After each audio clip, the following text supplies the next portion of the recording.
Hello everyone, welcome to our first class. आज हम class 9th maths chapter 1 number system start करेंगे। तो chapter 1 number system, simple से एक डेफिनेशन दी हुई है नंबर सिस्टम की। A number system is a way to represent and organise the numbers using a consistent set of symbols and rules. Number system एक तरीका है नंबर्स को रिप्रेजेंट करने का और उन्हें ऑर्गेनाइज करने का। ऑर्गेनाइज करने से क्या मतलब है कि नंबर्स को कैटेगराइज किया जाता है, जो कि पहले से आपके कुछ रूल्स हैं उनके थ्रू।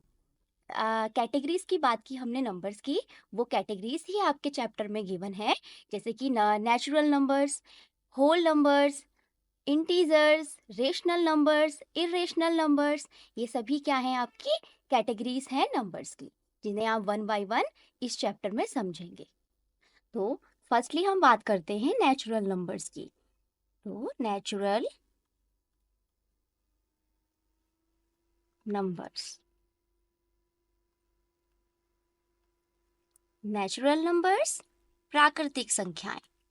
जैसे कि आप और हम काउंटिंग स्टार्ट करते हैं जब भी, तो हम 1 से स्टार्ट करते हैं, ठीक है। नेचुरल है, टेंडेंसी हमारा ऐसा ही है कि हम जो है काउंटिंग 1 से स्टार्ट करते हैं। तो 1 2 3 4 5 6 7 8 9 एंड सो ऑन। तो जो हमारे काउंटिंग के नंबर्स हैं वही हमारे नेचुरल नंबर्स। सिंपल सी बात है कि जो नंबर काउंटिंग में यूज कर रहे हैं वही नंबर्स नेचुरल नंबर्स हैं। सेकेंडली हम बात करते हैं होल नंबर्स की। होल नंबर्स, इट मीन्स पूर्ण संख्या। अब कोई नंबर इसमें से मिसिंग है, जिससे ये क्या है, नंबर्स अभी इनकम्प्लीट हैं। जैसे कि आप काउंटिंग करते हैं तो 1 2 3 4 5 6 7 8 9 10। 10 में आपने देखा कि 1 के साथ 0 भी काउंट होता है। तो क्या हमारे नंबर्स में अभी 0 इंक्लूड है? नहीं है। तो इसलिए हमारी अभी काउंटिंग क्या है, इनकम्प्लीट है। तो अब हम अगर इसमें नेचुरल नंबर्स में ही 0 को और ऐड कर ले तो वो क्या बन जाएंगे, होल नंबर्स बन जाएंगे। तो 0 1 2 3 4 5 6 7 8 9 एंड सो ऑन। तो हमारी काउंटिंग क्या हो गई स्टूडेंट्स, कंप्लीट हो गई। तो इसलिए इन्हें क्या कहा जाता है, होल नंबर्स। अब हम बात करते हैं इंटीजर्स की।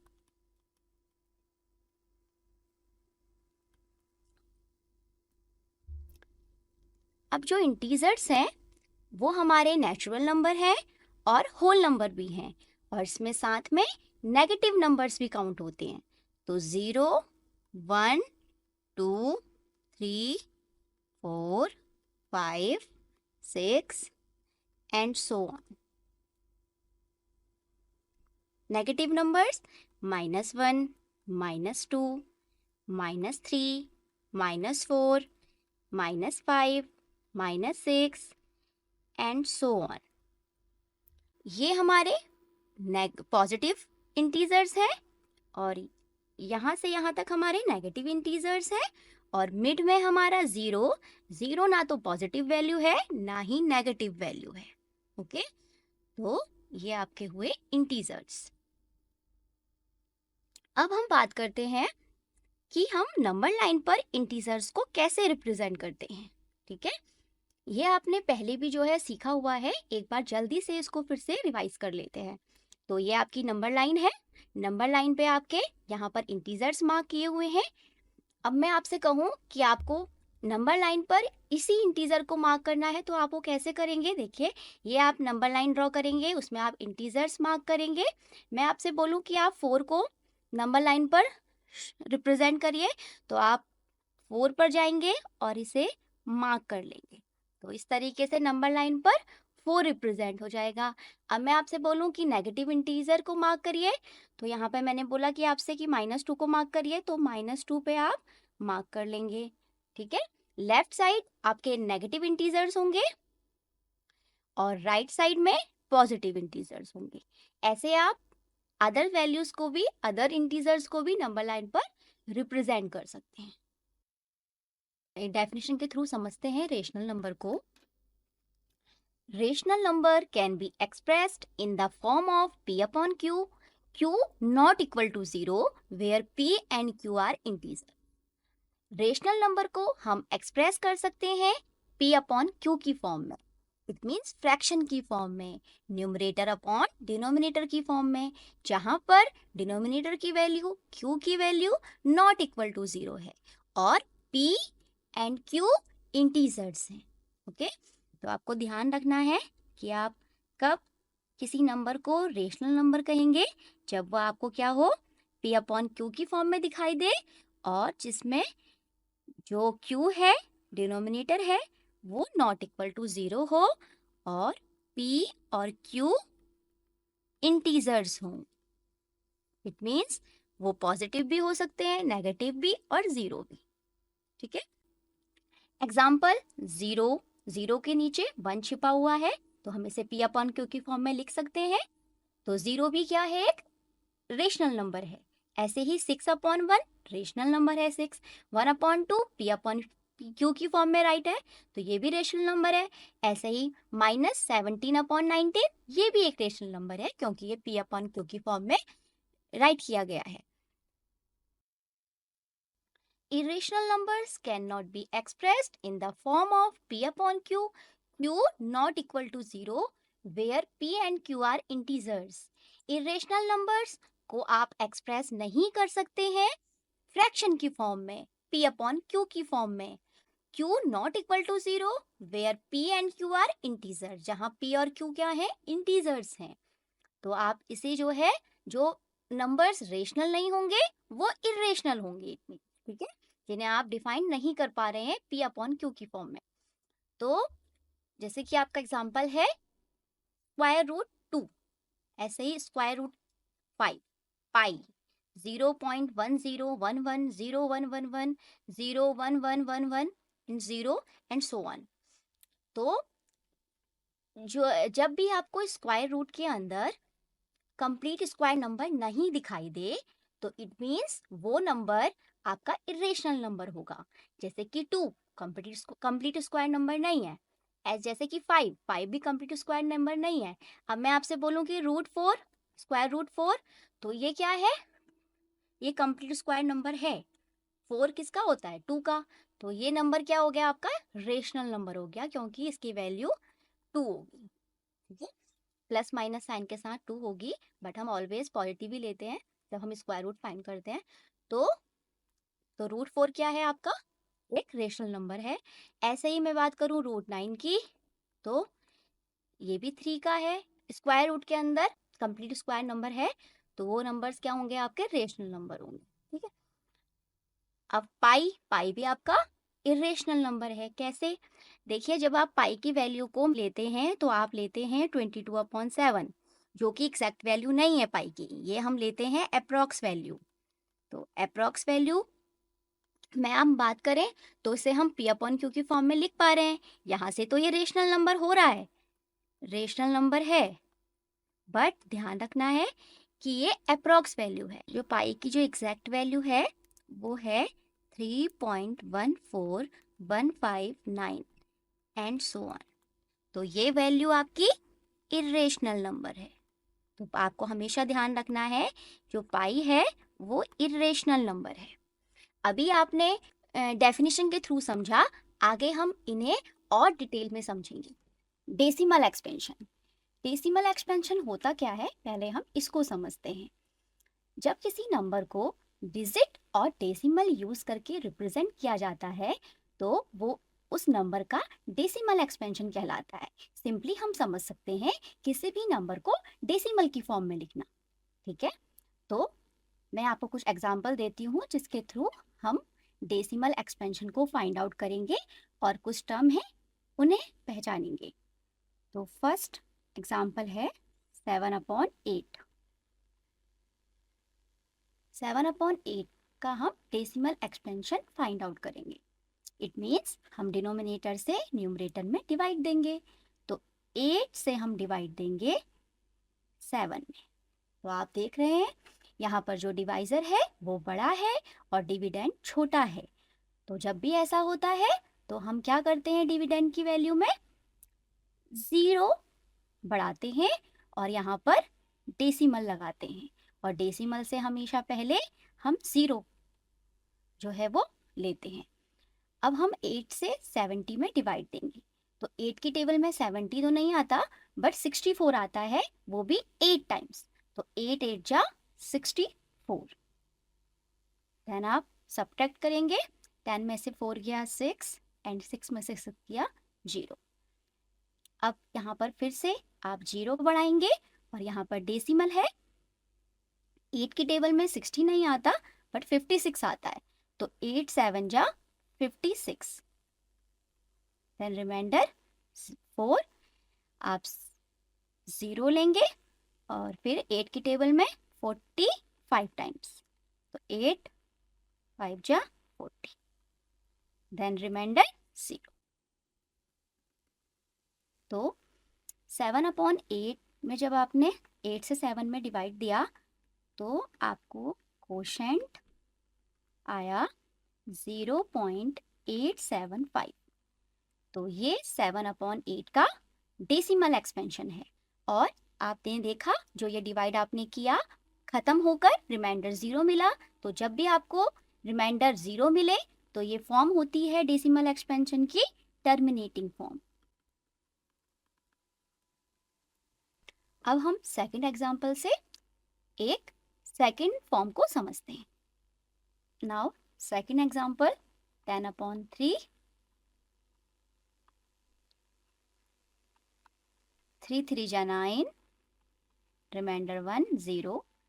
देन आपने 0 लगाया तो आप डेसिमल का यूज करेंगे। देन 3 3 जा 9, रिमाइंडर 1 अगेन 0, 3 3 जा 9 एंड 1 0, अगेन 3 3 जा 9 1। तो आप देखेंगे जब भी आप यहाँ डिवाइड करते जाएंगे तो आपका रिमाइंडर ही बचता रहेगा 1। तो जो हमारा यहाँ पर कोशेंट है 10/3 का वो है 3.333 एंड सो ऑन। ये नंबर जो है आगे आता जाएगा ऐसे ही। तो आप इसे एक और तरीके से लिख सकते हैं 3 पॉइंट। आपने देखा कि डेसिमल के बाद 3 रिपीट हो रहा है, तो यहाँ पर हम अगर एक ही नंबर बार बार रिपीट हो रहा होता है तो उस नंबर के ठीक ऊपर आप बार साइन का यूज करते हैं। और ये डेसिमल एक्सपेंशन किस टाइप का है ये भी देखते हैं। ये जो आपका टाइप है आपने देखा यहाँ डिवाइड जो है वो कंप्लीट नहीं हो रहा है, तो ये नॉन टर्मिनेटिंग है, खत्म नहीं हो रहा है, और साथ में क्या हो रहा है, रिपीट हो रहा है, रिकरिंग कर रहा है 3 बार बार। तो ये जो हमारी फॉर्म है डेसिमल एक्सपेंशन की वो है नॉन टर्मिनेटिंग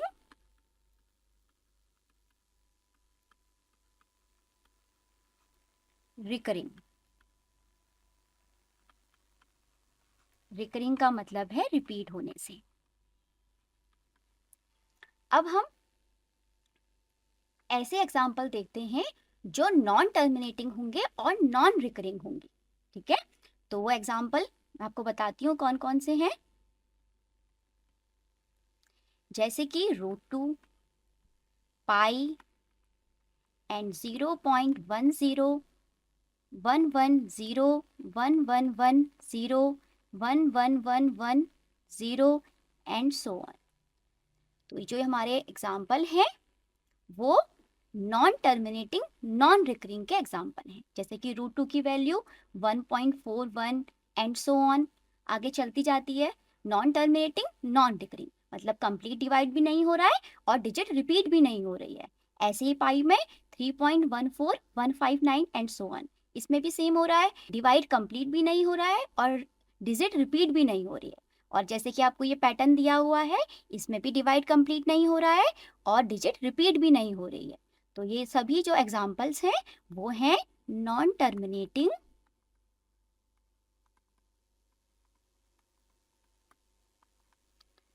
नॉन रिकरिंग।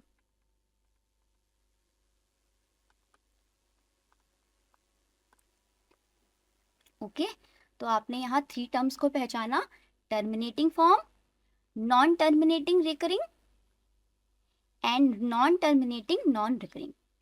अब आप इन टर्म की हेल्प से, जो आपने टर्म्स अभी सीखे, इनकी हेल्प से आप रेशनल नंबर्स और इरेशनल नंबर्स को भी पहचान सकते हैं। ठीक है, तो कैसे, ये आगे समझते हैं। किसी भी डेसिमल एक्सपेंशन में आफ्टर डेसिमल अगर टर्मिनेटिंग फॉर्म है या फिर नॉन टर्मिनेटिंग रिकरिंग फॉर्म है, तो वो डेसिमल एक्सपेंशन क्या होगा, एक रेशनल नंबर होगा। ठीक है, फिर से एक बार रिवाइज करते हैं। जब भी आपको आफ्टर डेसिमल टर्मिनेटिंग फॉर्म मिले या फिर नॉन टर्मिनेटिंग रिकरिंग फॉर्म मिले, तो वो रेशनल नंबर होगा। ऐसे ही जब आपको non terminating non recurring form मिले डेसिमल एक्सपेंशन की आफ्टर डेसिमल, तो वो इरेशनल नंबर होगा। तो चलिए अब हम स्टार्ट करते हैं अपना next topic, operations on real numbers. देखिए, कुछ मैथ्स में हमारे बेसिक ऑपरेशंस हैं जो हम यूज़ करते हैं, plus, minus, multiply and divide. तो इन 4 ऑपरेशन के थ्रू यहाँ कुछ आइडेंटिटीज मेंशन की हुई हैं, एक बार जल्दी से उन्हें समझते हैं।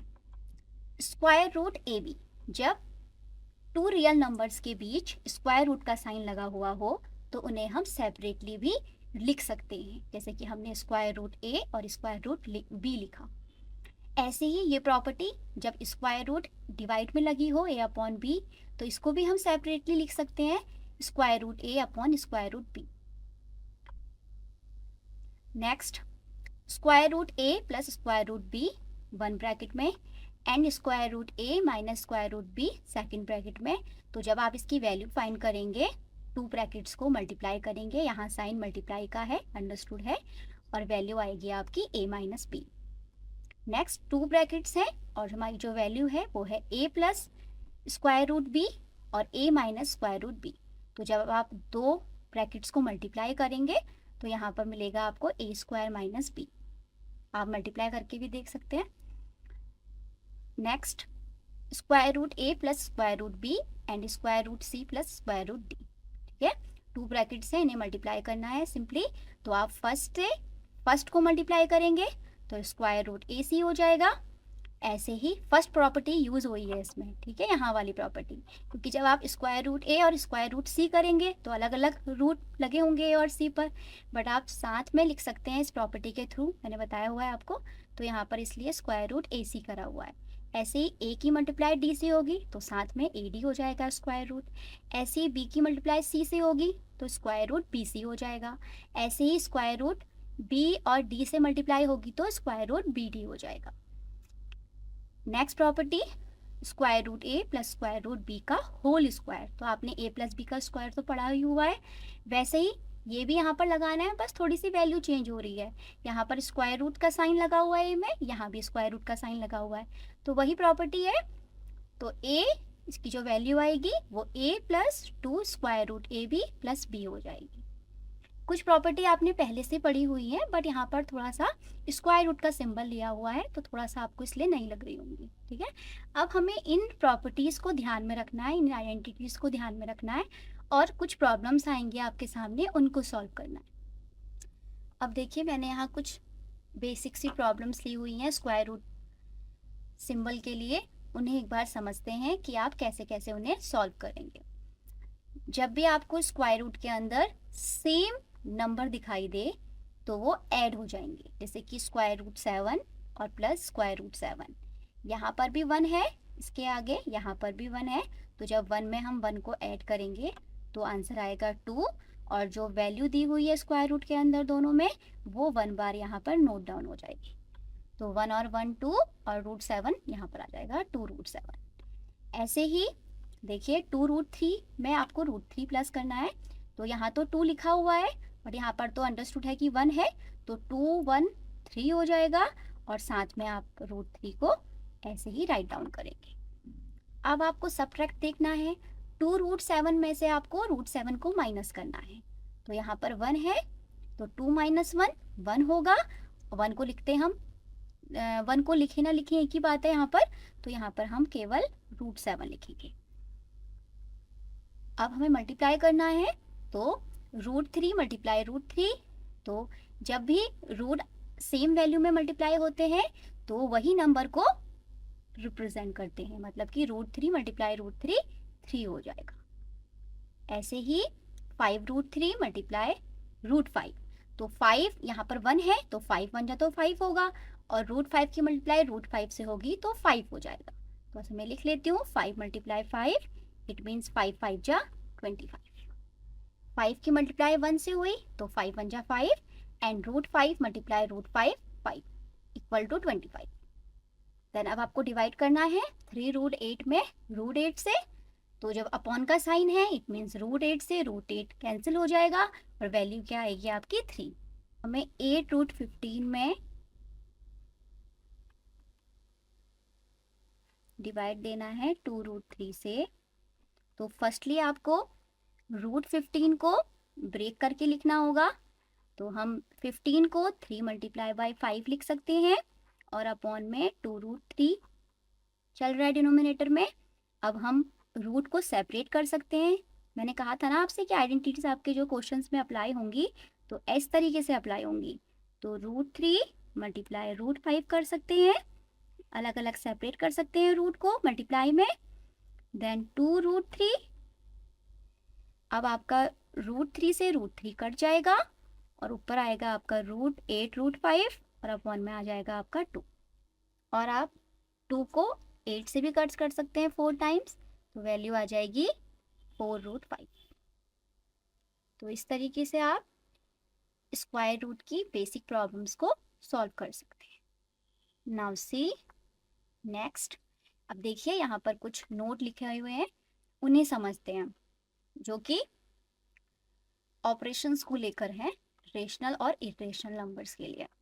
द सम और difference of a rational number and an irrational number is irrational. आपसे कहा जा रहा है जब आप रेशनल नंबर में इरेशनल नंबर को ऐड करें या सब्ट्रैक्ट करें, ठीक है, तो आपको हमेशा एक इरेशनल नंबर मिलेगा। मैं फिर से एक बार समझा रही हूँ।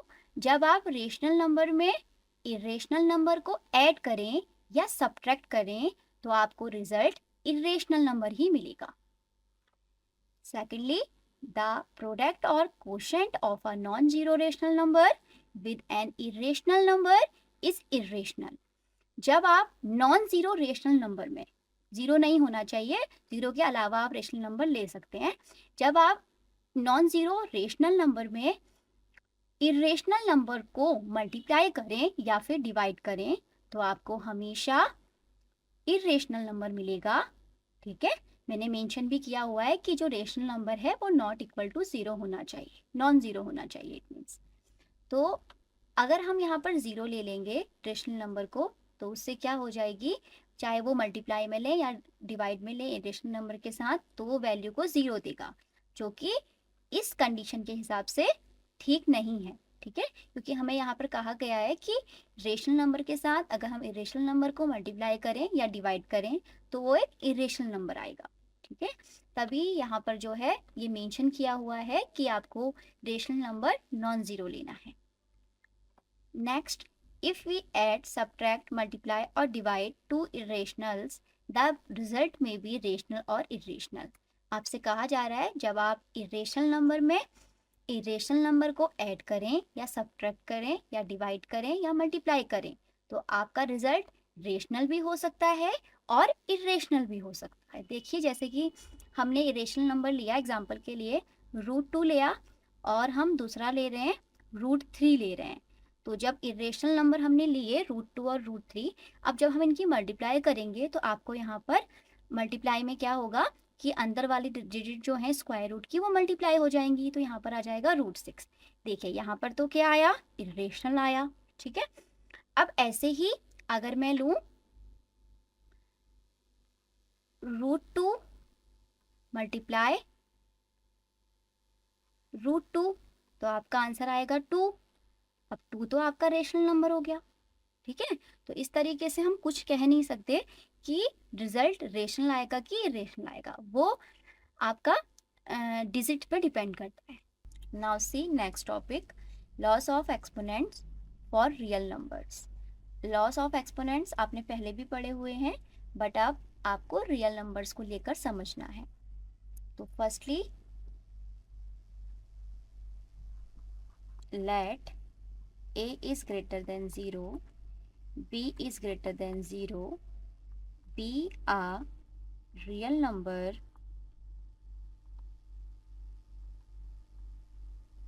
numbers, and m and n be rational numbers,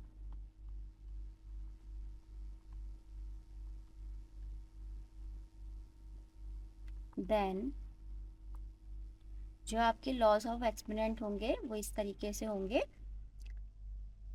a raise to the power m into a raise to the power n। यहाँ पर a हमारा बेस है और जो m है वो एक्सपोनेंट है, बट हम जब रीड करते हैं तो हम रीड करते हैं a raise to the power m।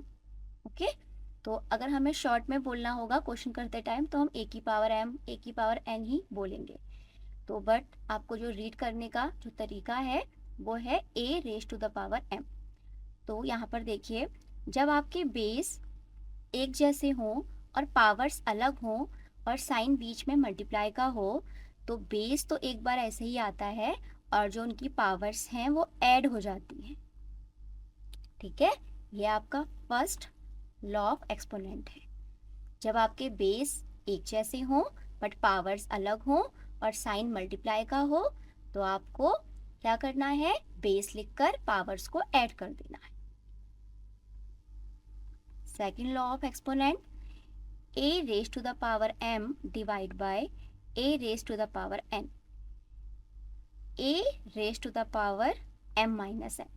जब बेस सेम हो और पावर्स अलग अलग हो और डिवाइड हो रहा हो तो क्या हो जाएगा, बेस के ऊपर पावर्स माइनस हो जाएंगी। Next,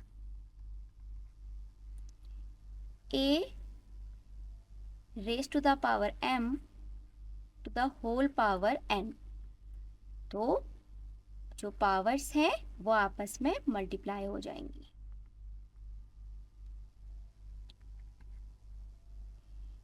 a raise to the power m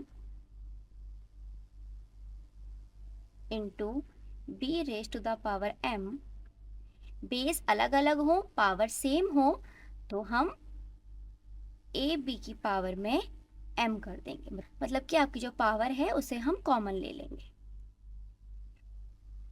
fifth, a raise to the power m, अगर अपॉन में हो b raise to the power m तो अब डिवाइड का साइन है बट पावर फिर भी हम कॉमन ले लेंगे और डिवाइड का साइन मार्क कर देंगे, a अपॉन b की पावर में m। Next, a to the power 0 equal to 1 and अगर a की पावर में माइनस m हो तो हम उसे 1 अपॉन a की पावर में m लिख लेंगे। देखिए, जो आपका लास्ट लॉ ऑफ एक्सपोनेंट है समझने से पहले हम कुछ एग्जांपल्स लेते हैं, उसके फिर समझेंगे अपने लॉ ऑफ एक्सपोनेंट को। लास्ट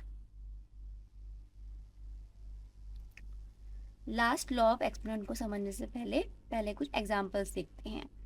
जैसे कि आप राइट करते हैं √2 तो आप इसे पावर की फॉर्म में इस तरीके से लिख सकते हैं 2 की पावर 1/2। और ऐसे ही अगर स्क्वायर रूट का साइन है और यहाँ पर 3 लिखा हुआ है और यहाँ पर 2 है, इसका मतलब है कि ये 2 की पावर 1/3 है। ठीक है, और ऐसे ही अगर स्क्वायर रूट का साइन है और यहाँ पर 4 पावर है और यहाँ पर 2 है तो इसका मतलब है कि 2 की पावर में 1/4 है।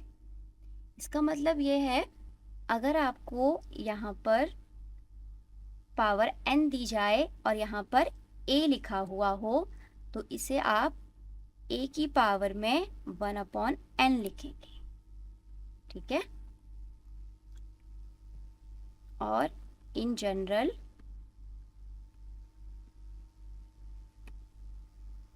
अगर स्क्वायर रूट का साइन हो और यहाँ पर n लिखा हुआ हो और अंदर a की पावर में m लिखा हुआ हो तो आप इसे लिख सकते हैं a की पावर में m/n। ठीक है।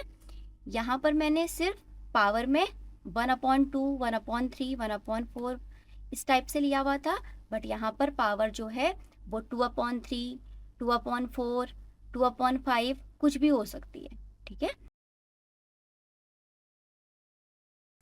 पॉलिनोमियल्स चैप्टर अलजेब्रा का टॉपिक है, तो हम फर्स्टली अलजेब्रा को समझते हैं कि अलजेब्रा क्या है। अलजेब्रा मैथ्स की एक ब्रांच है जिसमें हम यूज़ करते हैं सिंबल्स का। सिंबल्स का मीनिंग है वेरिएबल्स से।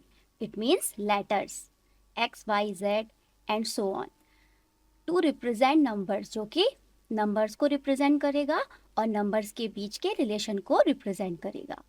ये जो सिंबल्स हैं, ये जो वेरिएबल्स हैं, ये हेल्प करते हैं एक्सप्रेशंस को बनाने में और इक्वेशंस को फॉर्म करने में, जिससे कि हम प्रॉब्लम्स को सॉल्व कर पाते हैं। तो अलजेब्रा सिंपली जो है जिसमें हम यूज़ करते हैं सिंबल्स का। ठीक है। सिंबल्स के थ्रू हम नंबर्स को रिप्रेजेंट करते हैं और नंबर्स के बीच का रिलेशन जो है वो रिप्रेजेंट करते हैं। अब मैंने आपसे कहा कि हम अलजेब्रा में सिंबल्स का यूज़ करते हैं, तो सिंबल्स इट मीन्स वेरिएबल्स। तो ये वेरिएबल्स क्या होते हैं, वेरिएबल्स को समझते हैं। तो वेरिएबल्स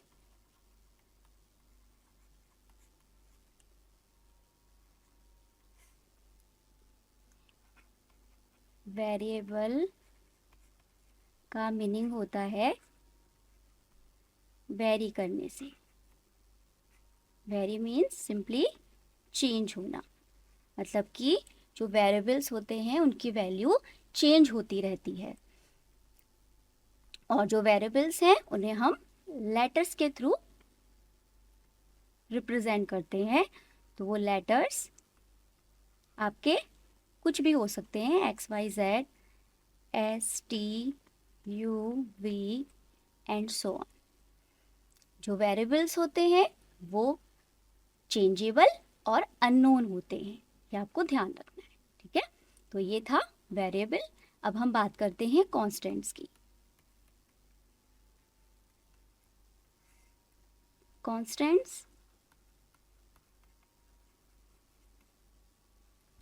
का मतलब होता है फिक्स्ड वैल्यू से। इनकी वैल्यू हमेशा फिक्स रहती है, जैसे कि नंबर्स 1, 2, 3, कोई फ्रैक्शन ले लें, कोई नेगेटिव इंटीजर ले लें, या फिर कोई डेसिमल नंबर ले लें, और जैसे कि पाई, इसकी वैल्यू भी फिक्स होती है, एंड सो ऑन। ऐसे ही बहुत सारे एग्जांपल्स हो सकते हैं कांस्टेंट्स की। तो ये फिक्स्ड वैल्यू है। ठीक है। और ये इसके एग्जांपल्स हो सकते हैं। तो आपने अभी समझा कि वेरिएबल्स क्या होते हैं और कांस्टेंट्स क्या होते हैं।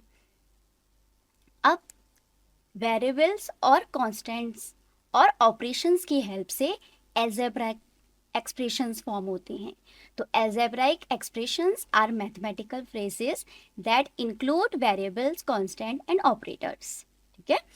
दूसरे शब्दों में हम क्या कह सकते हैं कि जो अलजेब्राइक एक्सप्रेशंस हैं वो टर्म्स का कॉम्बिनेशन है, जिसमें जो है टर्म्स सेपरेट होते हैं प्लस और माइनस के थ्रू। और मेनली आपको ध्यान रखना है, जो अलजेब्राइक एक्सप्रेशन होता है उसमें इक्वल टू का साइन नहीं होता है। मेन डिफरेंस ये आपको लेकर चलना है। ठीक है। तो अलजेब्राइक एक्सप्रेशंस जो हैं उसमें इंक्लूड होते हैं variables, constants and operators.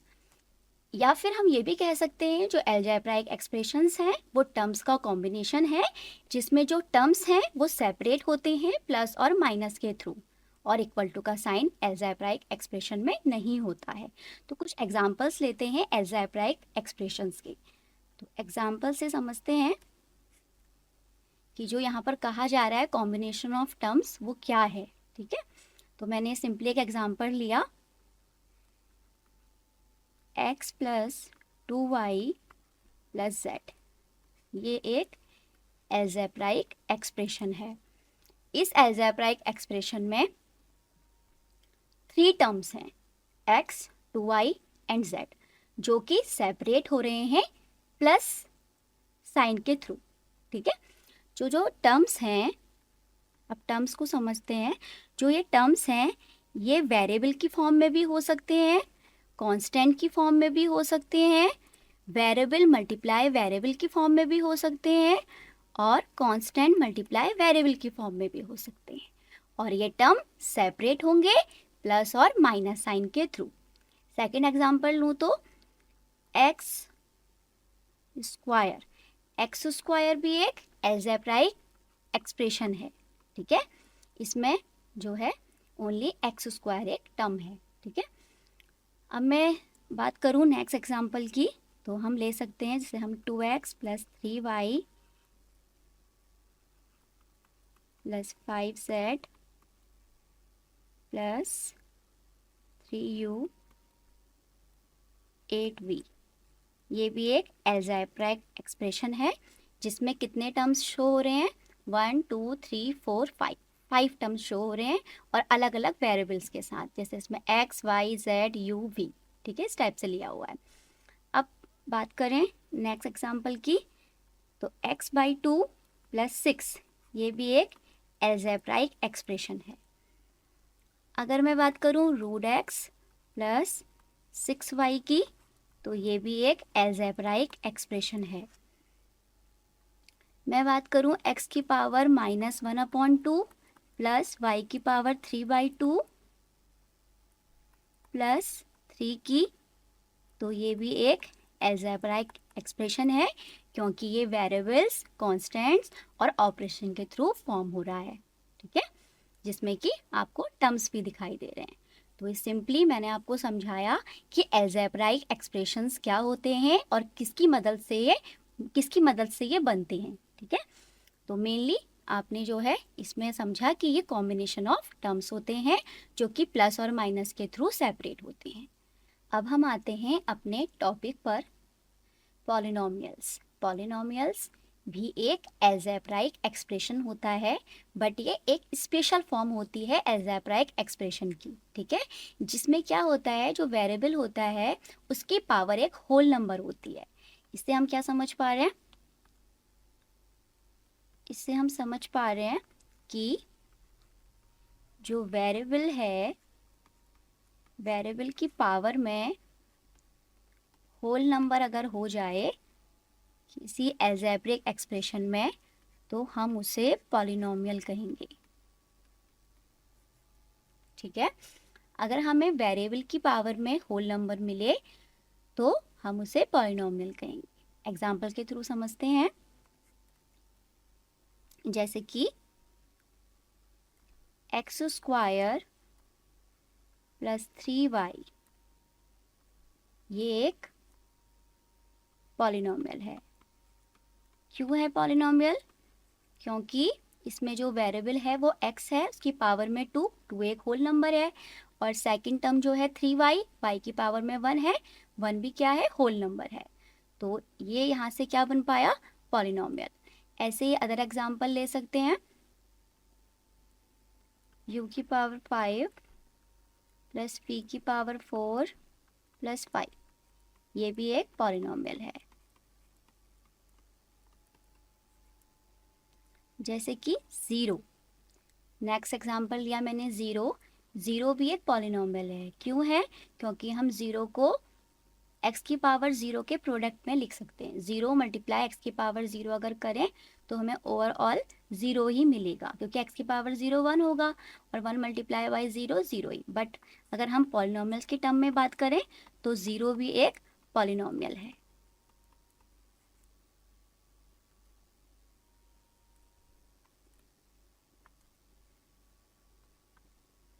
Okay, तो ये कुछ एग्जांपल्स थे पॉलिनोमियल के।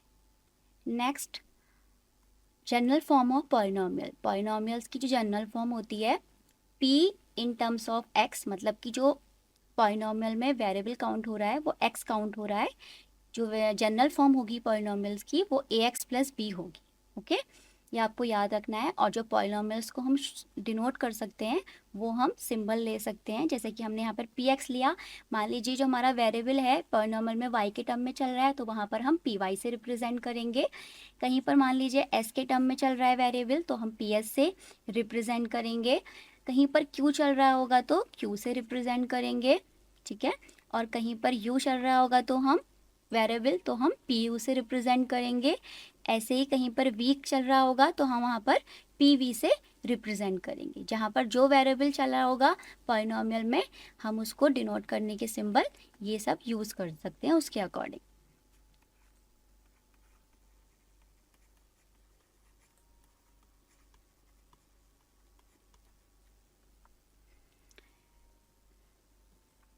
Next, coefficients. अब कोफिशिएंट को समझते हैं कि कोफिशिएंट क्या होता है।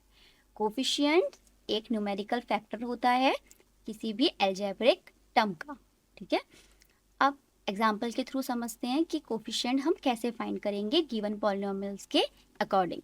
तो px आपको गिवन है -4x³ + 5x² + x - 3। आपको इसमें हर एक टर्म का कोफिशिएंट फाइंड करना है। तो जो कोफिशिएंट होता है आपको याद रखना है कि वो एक न्यूमेरिकल फैक्टर होता है किसी भी अलजेब्राइक टर्म का। तो इसमें हम देखते हैं कि कितने टर्म काउंट हो रहे हैं। तो इस पॉलिनोमियल में इन वेरिएबल x में आपके 1 2 3 4, ठीक है। तो हर एक टर्म के लिए हम जो है ये न्यूमेरिकल फैक्टर फाइंड करते हैं। तो हम पहले x³ के लिए फाइंड करेंगे कोफिशिएंट ऑफ x³, नेक्स्ट हम फाइंड करेंगे x², नेक्स्ट x, और कांस्टेंट जो है वो यहाँ पर -3 है। तो कोफिशिएंट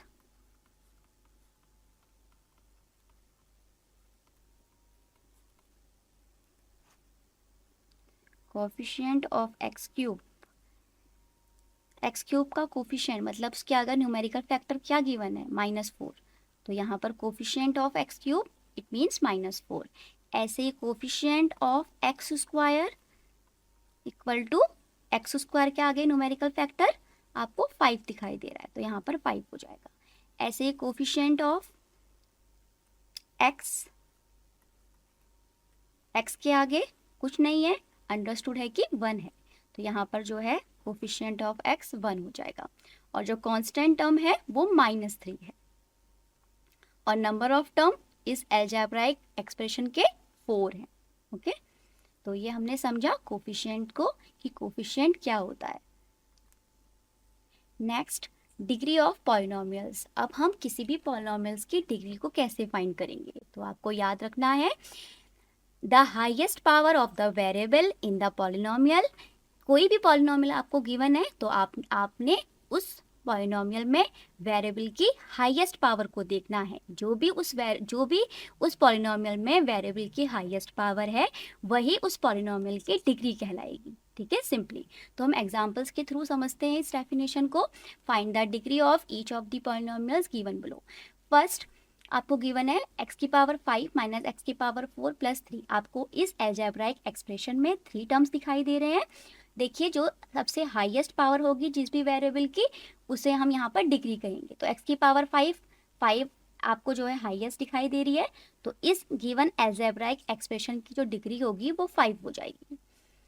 ऐसे ही 2 - y² - y³ + 2y⁴ 8। तो आपको दिखाई दे रहा है कि इस अलजेब्राइक एक्सप्रेशन में y⁴ 8, y जो है इसमें आपका वेरिएबल चल रहा है, तो y⁴ 8 इट मीन्स जो इसका डिग्री ऑफ पॉलिनोमियल होगा गिवन अलजेब्राइक एक्सप्रेशन का या गिवन पॉलिनोमियल का, तो वो कितना होगा, 8 हो जाएगा। 2 भी एक पॉलिनोमियल है, ठीक है, क्योंकि इसमें हम मल्टीप्लाई में x⁴ 0 लिख सकते हैं, ठीक है। तो इसमें जो है हाईएस्ट जो आपका हाईएस्ट पावर होगा पॉलिनोमियल का, वो आपको क्या दिखाई दे रहा है, 0 दिखाई दे रहा है। तो यहाँ पर जो है जो डिग्री होगी इस पॉलिनोमियल की 2 की, वो 0 होगी। तो ये हमने समझा डिग्री ऑफ पॉलिनोमियल्स को। अब हम बात करते हैं टाइप्स ऑफ पॉलिनोमियल्स की।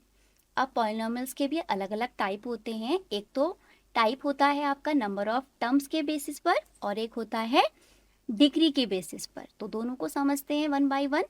तो on the basis of number of term, देखिए जब भी आपको पॉलिनोमियल में टर्म जो है 1 दिखाई दे, इट मीन्स हम उसे बोलेंगे मोनोमियल। अगर हमको 2 टर्म दिखाई दे तो हम बोलेंगे बाइनोमियल।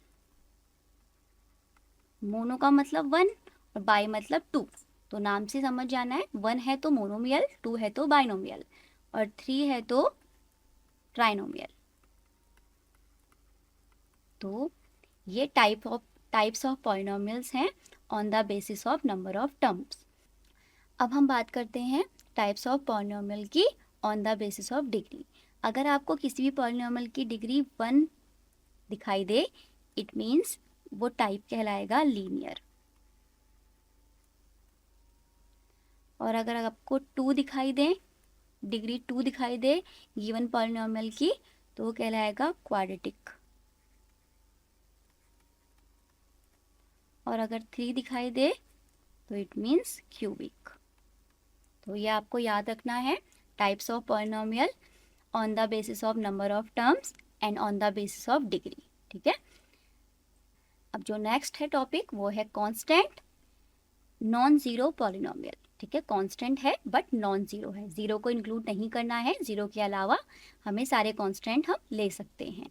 तो देखिए कांस्टेंट का मतलब हम लेते हैं जैसे कांस्टेंट 1 2 3 4 एंड सो ऑन।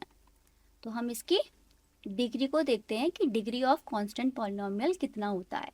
तो 1 है, जैसे हम 1 को क्या लिख सकते हैं, 1 को हम x 1 इंटू एक्स की पावर 0 लिख सकते हैं। ऐसे ही 2 को हम 2 इंटू एक्स की पावर 0 लिख सकते हैं। 3 को हम 3 मल्टीप्लाई एक्स की पावर 0 लिख सकते हैं। ऐसे ही 4 को हम 4 मल्टीप्लाई एक्स की पावर 0 लिख सकते हैं एंड सो ऑन। तो आप देख रहे हो कि जो आपको डिग्री दिखाई दे रही है इसमें, डिग्री ऑफ कांस्टेंट पॉलिनोमियल, वो आपको हर किसी में 0 दिखाई दे रही है। तो जो डिग्री होती है डिग्री ऑफ कांस्टेंट पॉलिनोमियल वो 0 होती है। ठीक है। अब बात करते हैं जीरो पॉलिनोमियल की। तो जीरो पॉलिनोमियल इट मीन्स 0। तो 0 को अगर मैं जीरो पॉलिनोमियल की डिग्री फाइंड करूं तो मुझे क्या मिलेगा, देखते हैं। तो 0 को हम क्या लिख सकते हैं, 0 को मैं x की पावर 0 भी लिख सकती हूँ, और ऐसे ही 0 को मैं x की पावर 1 भी लिख सकती हूँ। ऐसे ही 0 को 0 मल्टीप्लाई एक्स की पावर 3 भी लिख सकते हैं। ऐसे ही 0 मल्टीप्लाई एक्स की पावर 4 भी लिख सकते हैं। तो हम आगे जो है वेरिएबल की पावर इंक्रीज करते रह सकते हैं। इसमें करते मतलब कंटिन्यूसली जो है एक्स की पावर जो वेरिएबल है उसकी पावर आगे चलती जाएगी। ठीक है, मतलब कि इसका मतलब ये हुआ जो डिग्री होगी, डिग्री ऑफ जीरो पॉलिनोमियल,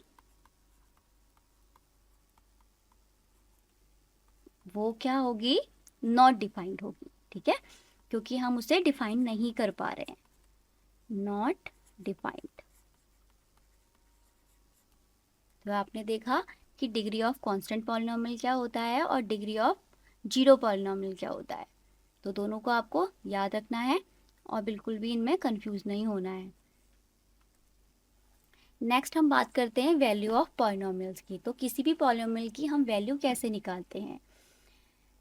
कोई भी हमें पॉलिनोमियल गिवन होता है px, ठीक है, और हमें कहा जाता है कि इस गिवन पॉलिनोमियल में आपको x के बदले ये वैल्यू रिप्लेस करनी है, मतलब वहाँ पर वो पुट करनी है। The value of polynomial px at x equal to a is obtained by putting x equal to a in px and is denoted by pa, और उसको हम दिखाते हैं pa के थ्रू। इसको, इस डेफिनेशन को एक एग्जाम्पल के थ्रू समझते हैं। Find p6 if px equal to 3x square plus 4।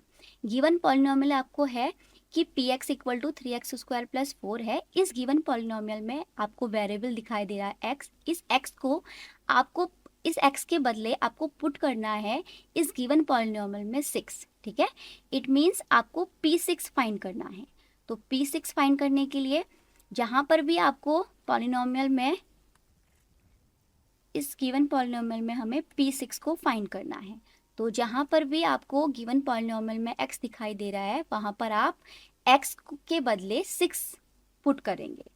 तो 3 तो ऐसे ही आएगा, और x स्क्वायर इट मीन्स 6 का होल स्क्वायर, और प्लस 4 इक्वल टू 3, 6 का स्क्वायर 36 प्लस 4 एंड 6 3 जा 18 एंड 3 3 जा 9 110 plus 4, 108 plus 4 it means 112।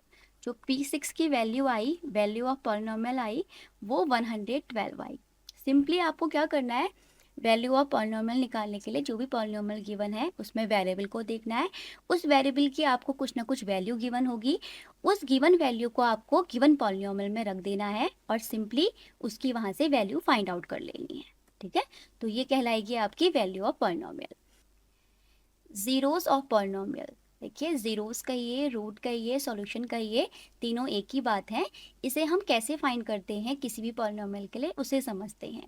Zeros of polynomial का मतलब है जो भी आपको पॉलिनोमियल गिवन है, आपको उसमें वेरिएबल की वैल्यू चेक करनी है कि किस वैल्यू पर जो गिवन पॉलिनोमियल है वो उसकी वैल्यू ओवरऑल जीरो हो जाए। ठीक है, मतलब कि वो पूरी तरीके से वैनिश हो जाए।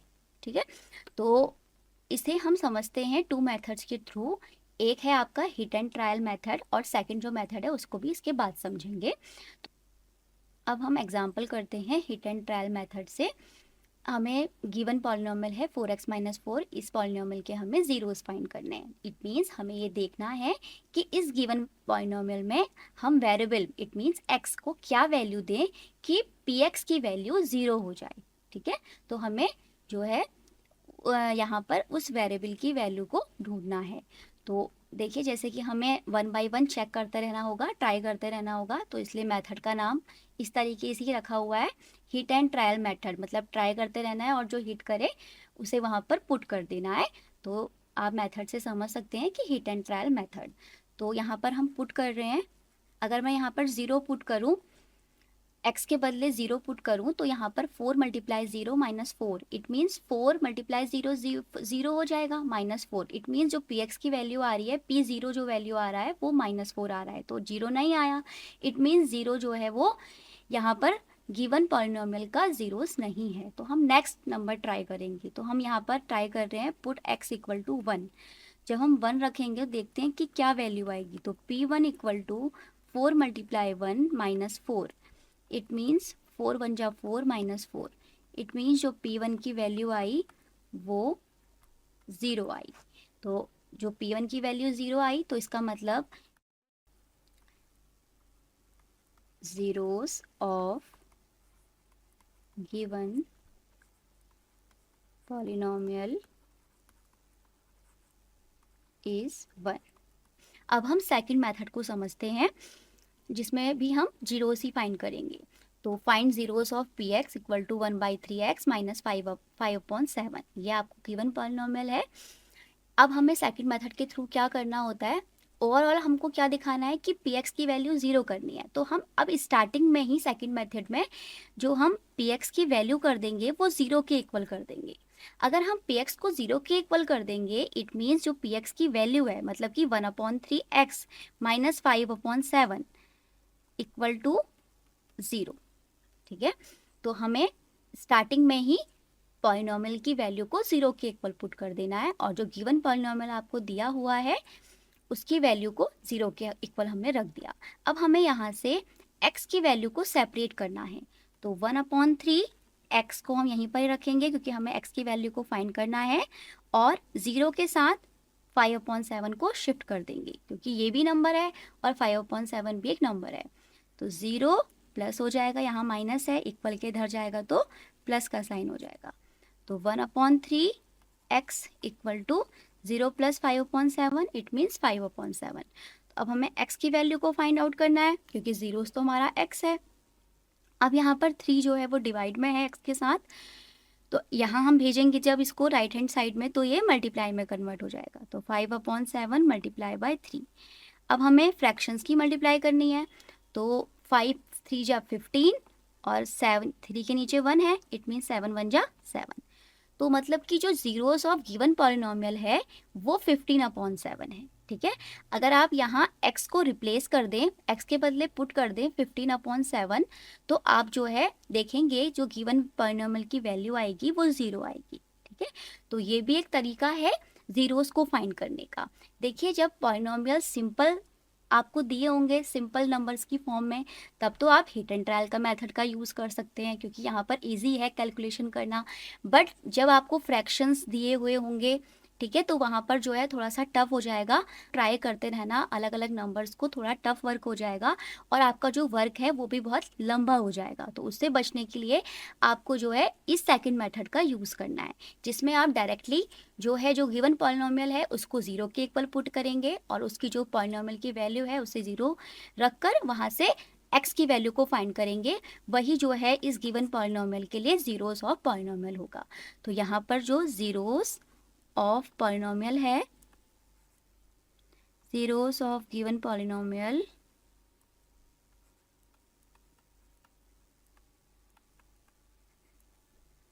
वो है 15/7। ओके, तो ये आपको समझना है। अब आपने दोनों मेथड्स सीख लिया ज़ीरोस ऑफ पॉलिनोमियल फाइंड करने का। नेक्स्ट टॉपिक है remainder theorem. Let P X be any polynomial of degree greater than और इक्वल टू 1। आपको पी एक्स ऐसा लेना है, ऐसा पॉलिनोमियल लेना है जिसकी डिग्री या तो 1 हो या 1 से बड़ी हो, जहाँ पर ए कोई रियल नंबर है। If P X is divided by X minus A, अगर पी एक्स में हम एक्स माइनस ए से डिवाइड दें तो जो रिमाइंडर आएगा वो पी ए के इक्वल होगा, जहाँ पर पी एक्स डिविडेंड है, x माइनस ए डिवाइजर है, क्यू एक्स कोशेंट है और आर एक्स रिमाइंडर है।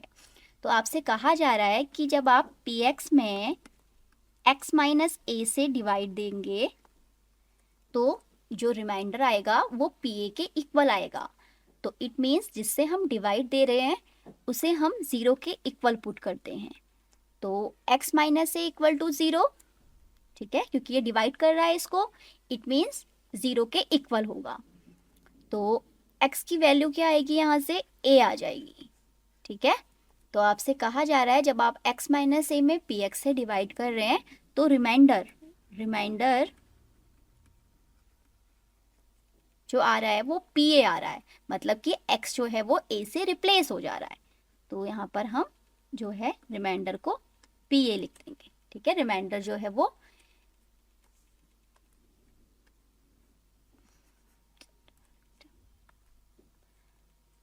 x इक्वल टू a, तो जब हम x माइनस ए से px में डिवाइड देंगे तो रिमाइंडर इक्वल होगा पी ए के, क्योंकि x जो है अब a से रिप्लेस हो चुका है। ठीक है, तो ये स्टेटमेंट है थ्योरम का, इसे हम क्वेश्चंस में अप्लाई करेंगे और मेनली फैक्टर थ्योरम में ये थ्योरम जो है रिमाइंडर थ्योरम वो अप्लाई होगी।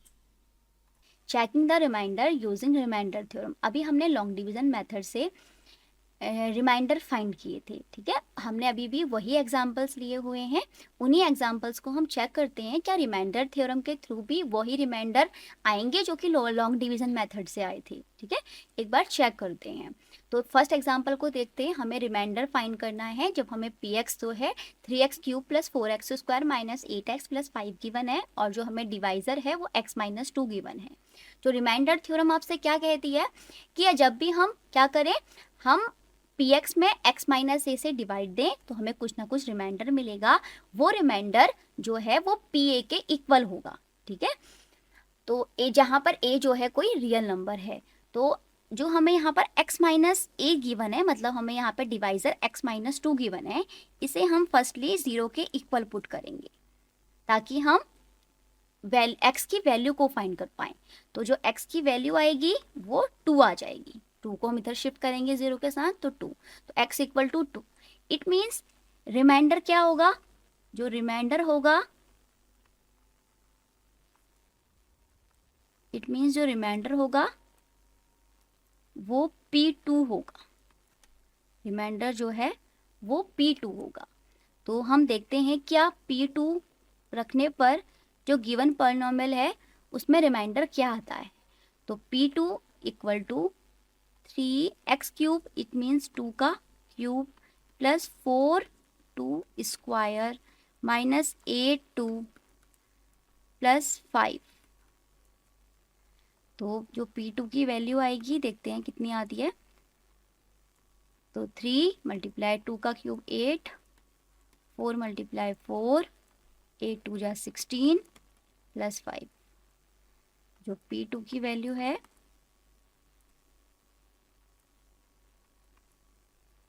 8 या 24, 4 4 जा 16 माइनस 16 प्लस 5। तो +16 एंड -16 कैंसिल आउट, 24 + 5 29। तो देखिए यहाँ से भी जो रिमाइंडर आ रहा है आपका वो 29 आ रहा है। और जो आपने आप इससे पहले लॉन्ग डिवीजन मेथड से किया था इजी एग्जाम्पल को, वहाँ भी आपको जो है 29 ही रिमाइंडर मिला था। नेक्स्ट थ्योरम है फैक्टर थ्योरम। अब फैक्टर थ्योरम के स्टेटमेंट को समझते हैं। आपने कोई पॉलिनोमियल px लिया जिसकी डिग्री आपको 1 के बराबर या 1 से बड़ी लेनी है, जहाँ पर a कोई रियल नंबर है, और इस तरीके से है कि pa = 0 सच दैट pa = 0 हमें x माइनस a से px में डिवाइड करना है। इट मीन्स जो x माइनस a है वो फैक्टर है px का, ठीक है। इट मीन्स फैक्टर है, इट मीन्स रिमाइंडर 0 आ रहा होगा। कब कोई भी नंबर किसी नंबर का फैक्टर कब होता है, जब उसे कम्प्लीटली डिवाइड करता है। इट मीन्स रिमाइंडर 0 छोड़ता है। जैसे हम 2 से जो है 4 में डिवाइड देंगे तो हमें रिमाइंडर कितना मिलेगा, 0। जैसे हम 3 से 15 में डिवाइड देंगे तो हमें रिमाइंडर कितना मिलेगा, 0। ऐसे ही हम 4 से डिवाइड देंगे 36 में तो हमें रिमाइंडर कितना मिलेगा, 0। इट मीन्स जैसे हमने देखा कि 2 अगर 4 का फैक्टर है, इट मीन्स 2 जो है 4 को कम्प्लीटली डिवाइड कर रहा है। 3 जो है 15 का फैक्टर है, इट मीन्स 3 15 को कम्प्लीटली डिवाइड कर रहा है। तो ऐसे ही आपको समझना है, अगर जो है x माइनस ए px को डिवाइड कर रहा है तो इट मीन्स x माइनस ए जो है वो px का फैक्टर है। अब देखिए इस स्टेटमेंट में कन्वर्स भी है, कन्वर्सली भी ये थ्योरम जो है वो आपका ट्रू है। If x minus A is a factor of px then pa = 0। अगर x माइनस ए px का फैक्टर होगा कह रहा है तो pa = 0 होगा। देखिए 2 बातें कह रहा है आपसे, दोनों को हम देखते हैं one by one. x minus A px का फैक्टर है, ठीक है। अगर x माइनस ए px का फैक्टर है, इट मीन्स जो रिमाइंडर है वो 0 है। रिमाइंडर 0 है। अब रिमाइंडर थ्योरम क्या कहती है, जो pa होगा, रिमाइंडर pa होता है। अगर कोई डिवाइजर px में डिवाइड दे रहे हैं, अगर हम किसी भी डिविजर से डिविडेंड में डिवाइड दे रहे हैं इन टर्म्स ऑफ पॉलिनोमियल, तो जो रिमाइंडर होगा वो pa के इक्वल होगा। ये हमने अभी रिमाइंडर थ्योरम से सीखा हुआ है। अब हमें यहाँ पर उसे अप्लाई करना है, तो रिमाइंडर pa के इक्वल होगा और हमें इक्वल टू में 0 लिख देंगे, क्योंकि यहाँ पे हमने देखा कि रिमाइंडर इक्वल टू 0 था। रिमाइंडर की वैल्यू हमने pa पुट करी, इक्वल टू 0 हो गया। तो हमें रिजल्ट मिला यहाँ से pa = 0। और अगर हम कन्वर्सली देखें, कन्वर्सली में हमको pa = 0 लेकर चलना है। जब pa = 0 होगा, if pa = 0 then x minus a is a factor of px। Simply आपसे ये कहा जा रहा है, अगर pa = 0 है, it means x minus a is a factor of px। तो इस थ्योरम को आपको समझना है, फैक्टर थ्योरम को, ये क्वेश्चंस में अप्लाई होगी, ठीक है। सिंपली आपका स्टेटमेंट ये है इस थ्योरम का कि कोई पॉलिनोमियल हमें लेना है जिसकी डिग्री 1 या 1 से ज़्यादा हो, जहाँ पर जो है a कोई रियल नंबर है, और हमें जो है इस तरीके से देखना है कि x माइनस ए अगर px का फैक्टर है तो pa = 0 होगा। इट मीन्स रिमाइंडर 0 आएगा तो हम pa को 0 के इक्वल पुट कर सकते हैं। और कन्वर्सली देखें तो अगर हम pa = 0 लेकर चलें तो हम देखेंगे अगर pa = 0 है, it means x minus A factor है px का। Now we will start next topic, factorisation. Factorisation का मतलब होता है कि जो भी आपको एक्सप्रेशन दिया है उसके फैक्टर्स को आप प्रोडक्ट में लिखें। किसका यूज़ करते हुए, ब्रैकेट्स का यूज़ करते हुए। अब देखिए फैक्टर्स आपने पहले भी फाइंड किए हैं किसी भी नंबर की, जैसे कि मान लीजिए हमें 12 के फैक्टर्स फाइंड करने हैं, तो 12 के फैक्टर्स 2 × 2 × 3। तो 12 के जो हमने फैक्टर्स लिखे वो 2 × 2 × 3 लिखा। तो आपने जब नंबर्स की फॉर्म में लिखा तो आपने मल्टीप्लाई का साइन यूज़ किया। अब हम पॉलिनोमियल्स चैप्टर पढ़ रहे हैं, तो पॉलिनोमियल्स में हमको जो है वो वेरिएबल दिखाई देते हैं, तो इसलिए जो हम यहाँ पर फैक्टर्स फाइंड करेंगे पॉलिनोमियल के, उसमें हम जब उसका फैक्टराइजेशन करेंगे तो हम उसके प्रोडक्ट को ब्रैकेट्स की फॉर्म में लिखेंगे, ठीक है। तो इसलिए मैंने यहाँ डेफिनेशन में लिखा हुआ है writing an expression as product of its factors using brackets, ठीक है। और ये 2 ब्रैकेट्स भी हो सकते हैं, 3 ब्रैकेट भी हो सकते हैं, ठीक है। वो तो पॉलिनॉमियल की डिग्री पर डिपेंड करता है। अगर डिग्री 2 होगी तो 2 फैक्टर्स आएंगे, इट मीन्स 2 ब्रैकेट्स आएंगे, और अगर डिग्री 3 होगी तो 3 फैक्टर्स आएंगे। नेक्स्ट टॉपिक है factorisation using splitting the middle term method. आपको गिवन पॉलिनॉमियल का फैक्टराइजेशन करना है, किसका यूज़ करते हुए? Splitting the middle term method का। स्प्लिटिंग द मिडल टर्म का मेथड का मतलब है कि आपको जो भी पॉलिनॉमियल गिवन है उसके मिडल टर्म को आपको अलग अलग करना है, तोड़ना है, ठीक है। स्प्लिट मतलब तोड़ना है। ये जो मेथड है वो क्वाड्रेटिक पॉलिनॉमियल के लिए एप्लीकेबल है, ओके। तो देखते हैं इस क्वेश्चन हम कैसे सॉल्व करेंगे इस टाइप के क्वेश्चंस को। ये मेथड बहुत इंपॉर्टेंट है, अगर आप 9th में ही सीख लेंगे तो 10th में भी आपके ये बहुत काम आने वाला है, ठीक है। 6x² + 17x + 5 ये आपको क्वाड्रेटिक पॉलिनॉमियल गिवन है। इसके आपको फैक्टराइजेशन करने हैं स्प्लिटिंग मेथड के थ्रू। तो देखिए हम कैसे करेंगे। 6x² + 17x + 5 गिवन पॉलिनॉमियल में आपको मिडल टर्म, जो कि मिडल टर्म है 17, इस 17 को आपको ब्रेक करना है 2 नंबर्स में, ठीक है। अब वो कैसे करना है उसे समझते हैं। गिवन पॉलिनॉमियल में आपको x² का कोफिशिएंट देखना है और लास्ट कांस्टेंट टर्म देखना है। और एक बात और है कि जो भी आपको गिवन पॉलिनॉमियल हो वो इसी सीक्वेंस में होना चाहिए, मतलब कि पहले x² वाला टर्म होना चाहिए, फिर x वाला टर्म होना चाहिए, फिर कांस्टेंट होना चाहिए। अगर आपके पास ऐसा नहीं है तो पहले आप उस सीक्वेंस में उस गिवन पॉलिनॉमियल को लेकर आएंगे, ठीक है। तो ध्यान रखना है कि सीक्वेंस x², x और कांस्टेंट का होना चाहिए, ठीक है। फिलहाल यहाँ पर है तो हम यहाँ पर डायरेक्ट अप्लाई कर पा रहे हैं splitting the middle term method को, ठीक है। नहीं होगा तो आप पहले लेकर आएंगे, फिर जो है ये मेथड को यहाँ पर अप्लाई करेंगे। तो हमें 17x, इट मीन्स ये मिडल टर्म है, इसे हमें 2 नंबर्स में ब्रेक करना है। और किस तरीके से करना है उसे समझते हैं। आपको x² का कोफिशिएंट देखना है और कांस्टेंट को देखना है। कोफिशिएंट और लास्ट कांस्टेंट टर्म का मल्टीप्लाई करना है। तो 6 × 5 करेंगे तो कितना आएगा? 30। अब आपको 30 के ऐसे फैक्टर्स ढूंढने हैं जिन्हें ऐड करके, आपको यहाँ वाला साइन देखना है, कांस्टेंट से आगे वाला साइन, जिन्हें प्लस करके 17 आ जाए, ठीक है। ऐसे 2 नंबर्स लेते हैं, ऐसे 2 फैक्टर्स लेते हैं जिन्हें हमें मल्टीप्लाई करने पर तो 30 मिले बट ऐड करने पर हमें 17 मिले। तो देखते हैं क्या क्या फैक्टर्स हो सकते हैं। एक तो 130 जा हो सकता है, 1 × 30 30 होगा, और 3 × 10 करेंगे तब भी 30 होगा, एंड 5 6 जा करेंगे 30 आएगा, एंड 6 5 जा करेंगे तो 30 आएगा, एंड आपको 30 10 से मिल सकता है, 10 3 जा 30, एंड आपको 30 15 से मिल सकता है, 15 2 जा 30, और एक आपको 31 टाइम्स करेंगे तो 30 मिल सकता है।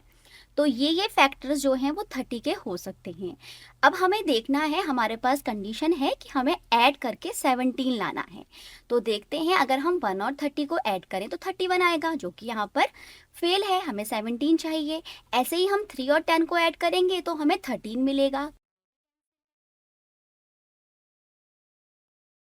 अब 5 6 टाइम किया आपने 30 आया, बट 5 और 6 को ऐड करेंगे तो 11 आएगा, जो कि फेल है।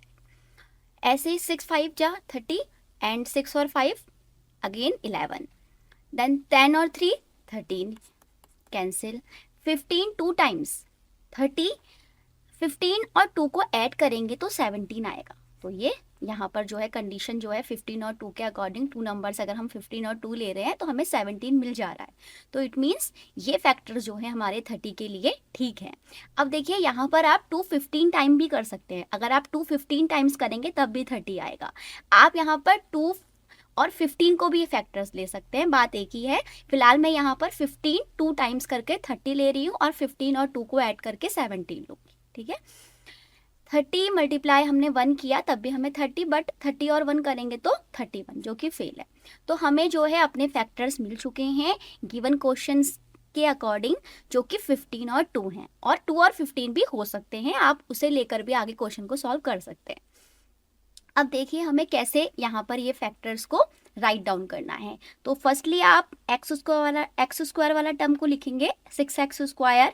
आपको केवल जो स्प्लिट करना है वो मिडिल टर्म को करना है, जो कि हम फैक्टर्स ढूंढ चुके हैं, जिसके लिए 15x और 2x। अब लास्ट टर्म हमारा गिवन क्वेश्चन का +5 है, जो कि हमने राइट डाउन कर लिया। अब हमने जो है मिडिल टर्म को स्प्लिट कर लिया।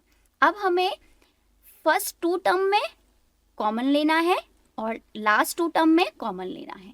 तो हम देखते हैं कि 6x² और 15x से हमें क्या कॉमन मिल सकता है, दोनों में क्या कॉमन हो सकता है। आप देखिए दोनों में आपको 3 कॉमन दिखाई दे रहा है, क्योंकि 3 की टेबल 6 में भी चले जाएगी और 15 में भी चले जाएगी। तो हम यहाँ पर, और साथ में हमें दोनों में x दिखाई दे रहा है जो कि कॉमन है, तो हमने यहाँ पर 3x को कॉमन ले लिया। 3x को कॉमन लेने के बाद, कॉमन का मतलब होता है कि आपने यहाँ पर जो है वो डिवाइड देना है। डिवाइड देने का मतलब है कि जब आप 3x से 6x² में डिवाइड देंगे तो 3 2 जा 6 होगा, 3 2 जा 6 होगा, और x से डिवाइड देंगे x² में तो x आ जाएगा। ऐसे ही जो साइन है यहाँ पर वो मार्क करेंगे, एंड 3x से 15x में डिवाइड देंगे, तो 3 5 जा 15 और x से x कैंसिल हो जाएगा डिवाइड देने के बाद। तो जब हमने कॉमन लिया 6x² प्लस 15x पे 3x को, तो हमें जो अंदर मिला है ब्रैकेट के अंदर वो मिला है 2x प्लस 5। ऐसे ही अब हमें इन 2 टर्म्स में कॉमन लेना है, लास्ट 2 टर्म्स में। अब देखिए 2x और 5 में आपको कुछ भी कॉमन नहीं दिखाई दे रहा है, दोनों ही अलग अलग नंबर हैं, तो दोनों में कुछ भी कॉमन नहीं दिखाई दे रहा है। अगर दोनों में कुछ भी कॉमन नहीं दिखाई दे रहा होता है, इसका मतलब होता है कि आपको इनमें कॉमन जो है केवल 1 है, क्योंकि 1 का टेबल 2 में भी चले जाएगा और 1 का टेबल 5 में भी चले जाएगा। तो इट मीन्स हम प्लस साइन लगाकर +1 कॉमन यहाँ पर ले सकते हैं दोनों में से, और अंदर जो है ये सेम टू सेम आपके जो भी यहाँ पर टर्म्स लिखे थे वो आप यहाँ पर लिख सकते हैं। अब मेनली आपको splitting the middle term method में मेनली ये देखना होता है कि आपके स्टेप जो हैं वो करेक्ट हैं कि नहीं। ये इससे फाइंड होगा कि आपको देखना है जब आपने कॉमन लिया है, ठीक है, तो आपकी जो ब्रैकेट्स हैं, ये वाला ब्रैकेट और ये वाला ब्रैकेट, दोनों ब्रैकेट बिल्कुल एग्जैक्टली सेम बनने चाहिए। अगर ये सेम नहीं बन रहे होते हैं, इट मीन्स आप कुछ गलती कर रहे हैं क्वेश्चन को सॉल्व करने में, ठीक है। तो आपको ध्यान रखना है कि जो आपके 2 ब्रैकेट हैं ये सेम टू सेम आए।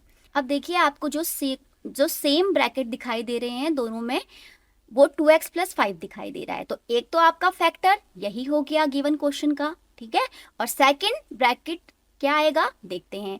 आपको देखना है जो आपका फर्स्ट ब्रैकेट आया उससे पहले का जो आपका टर्म है जो कि 3x है, और जो लास्ट जो आपका ब्रैकेट है उससे पहले वाला टर्म जो कि +1 है। तो एक तो आपका ये आ गया फैक्टर, और सेकंड फैक्टर जो कॉमन था दोनों में, मतलब दोनों में सेम टू सेम ब्रैकेट बना था, एक हम वो ले लेंगे।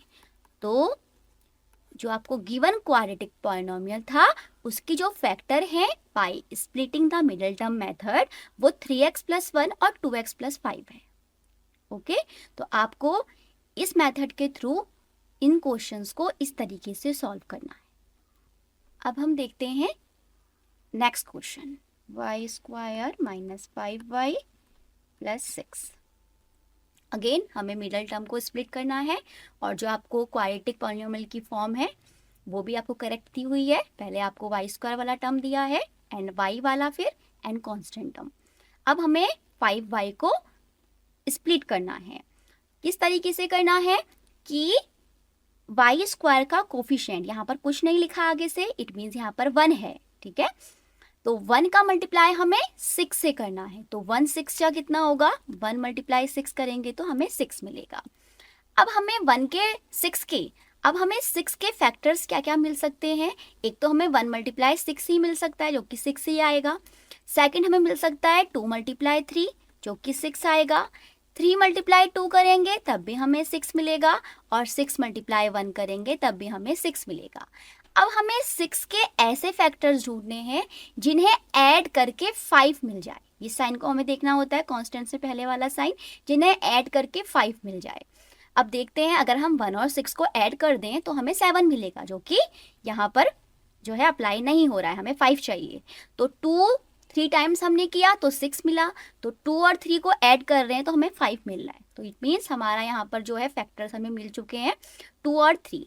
अगेन 3 और 2 को मल्टीप्लाई करें तब भी 6 मिल रहा है, 3 और 2 भी आप कर सकते हैं, ठीक है, क्योंकि 3 और 2 को जब ऐड करेंगे तब भी हमें 5 मिलेगा। तो इन दोनों में से आप कुछ भी आप ले सकते हो। और 6 और 1 को यहाँ पे तो अगेन आपको 7 ही मिलेगा, तो इसको हम नहीं ले सकते। फिलहाल मैं यहाँ पर जो है 2 और 3 ले रही हूँ।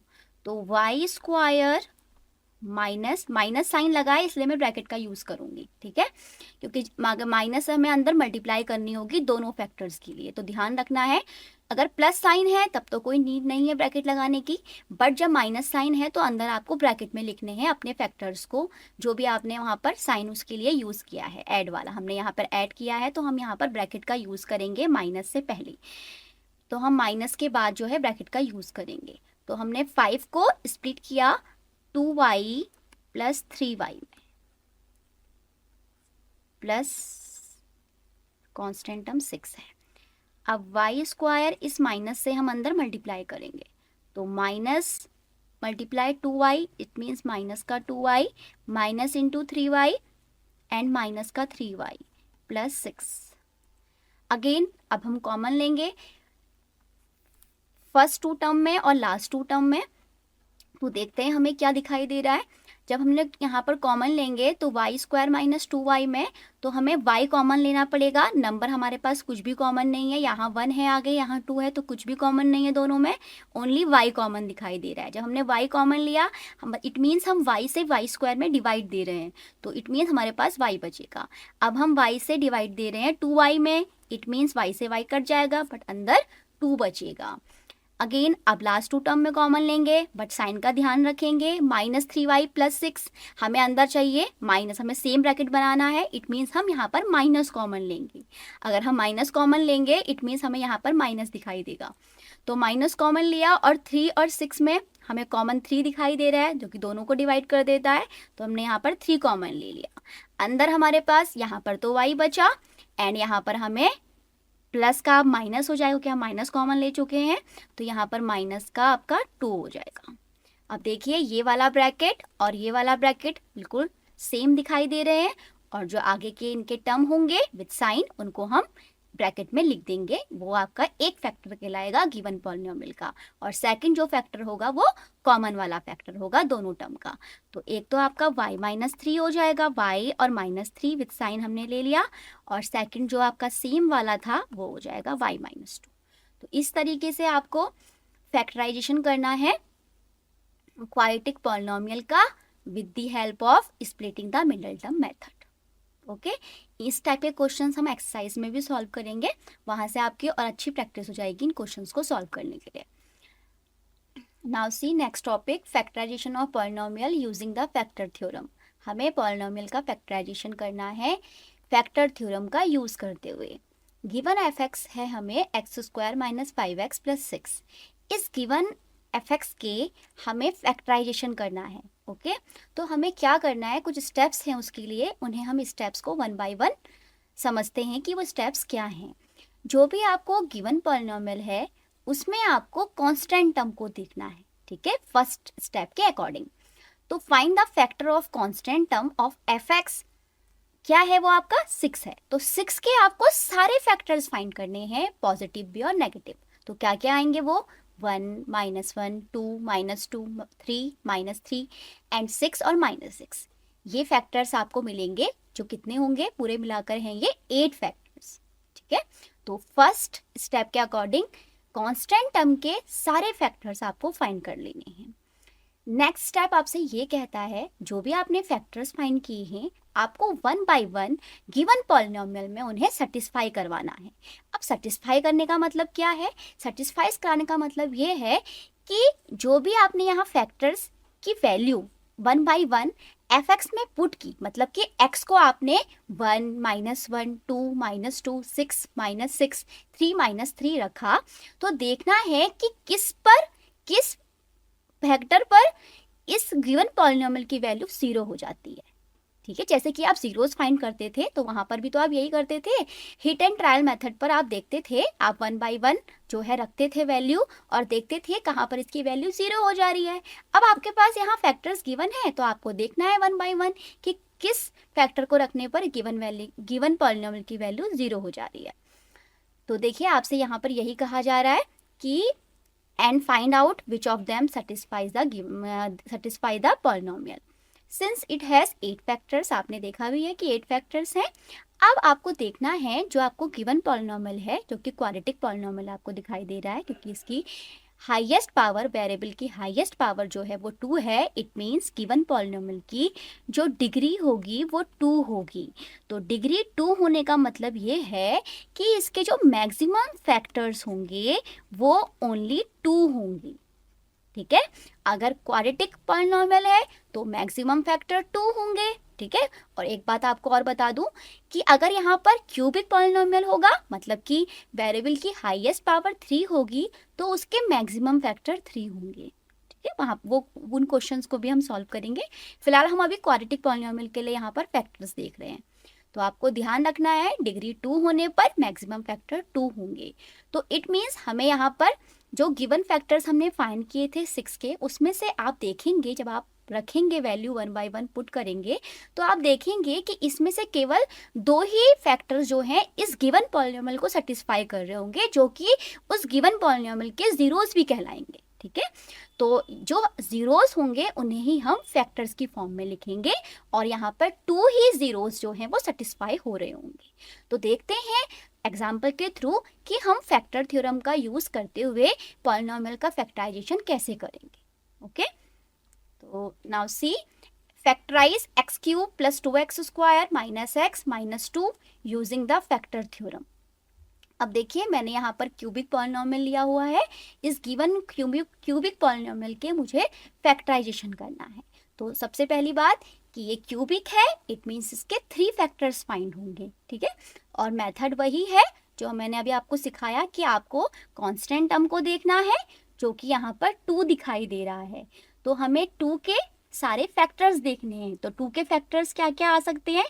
एक तो 1 आ सकता है, एक -1 आ सकता है, और 2 मिल सकता है हमें, और हमें -2 मिल सकता है। तो हमें जो है 2 के ये फैक्टर्स मिल सकते हैं। अब हमें हिट एंड ट्रायल मेथड से 1 बाई 1 इन फैक्टर्स को चेक करना है कि कौन सा फैक्टर गिवन पॉलिनोमियल को सेटिस्फाई कर रहा है। सेटिस्फाई करने का मतलब है कि उसका वो जीरोस है। फिर उन जीरोस को हम फैक्टर की फॉर्म में लिखेंगे। तो हमारे पास गिवन पॉलिनोमियल है x cube plus 2x square minus x minus 2। तो हम फर्स्टली चेक कर रहे हैं, पुट कर रहे हैं हम x को 1, हम 1 के लिए चेक कर रहे हैं। तो 1 का क्यूब प्लस 2, 1 का स्क्वायर माइनस 1 माइनस 2। 1 का क्यूब 1 ही होगा और 2 का 1 का स्क्वायर करेंगे तो 1 आएगा, एंड 2 से मल्टीप्लाई कर देंगे तो 2 हो जाएगा, और -1 -2। देखो 1 प्लस का 1 माइनस का cancel out, and 2 plus 2 minus cancel out. It means हमें जो है 0 मिल गया। इट मीन्स 1 जो है गिवन क्यूबिक पॉलिनोमियल का जीरोस है। ठीक है, अब देखते हैं पुट कर कि x इक्वल टू -1 को। अगेन गिवन पॉलिनोमियल में x को पुट करेंगे -1, देन -1 का क्यूब प्लस 2 -1 का स्क्वायर।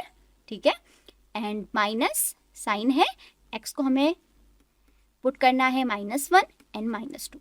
-1 का क्यूब करने पर हमें -1 मिलेगा। -1 multiply -1 multiply -1, minus minus firstly plus होगा, बट जब -1 से फिर मल्टीप्लाई होगा +1 तो अगेन उसे -1 कर देगा। प्लस -1 का स्क्वायर करेंगे तो 1 आएगा, 2 1 जा 2 हो जाएगा, और माइनस माइनस यहाँ पे से प्लस हो जाएगा, और माइनस का 2। Again plus minus cancel out and plus minus cancel out, it means 0। तो इट मीन्स हमें यहाँ पर 0 मिला है। इट मीन्स -1 भी गिवन पॉलिनोमियल का जीरोस है। अब हम चेक करते हैं 2 के लिए। हमने -1 के लिए भी चेक किया, अब हम 2 के लिए चेक कर रहे हैं। तो x इक्वल टू 2।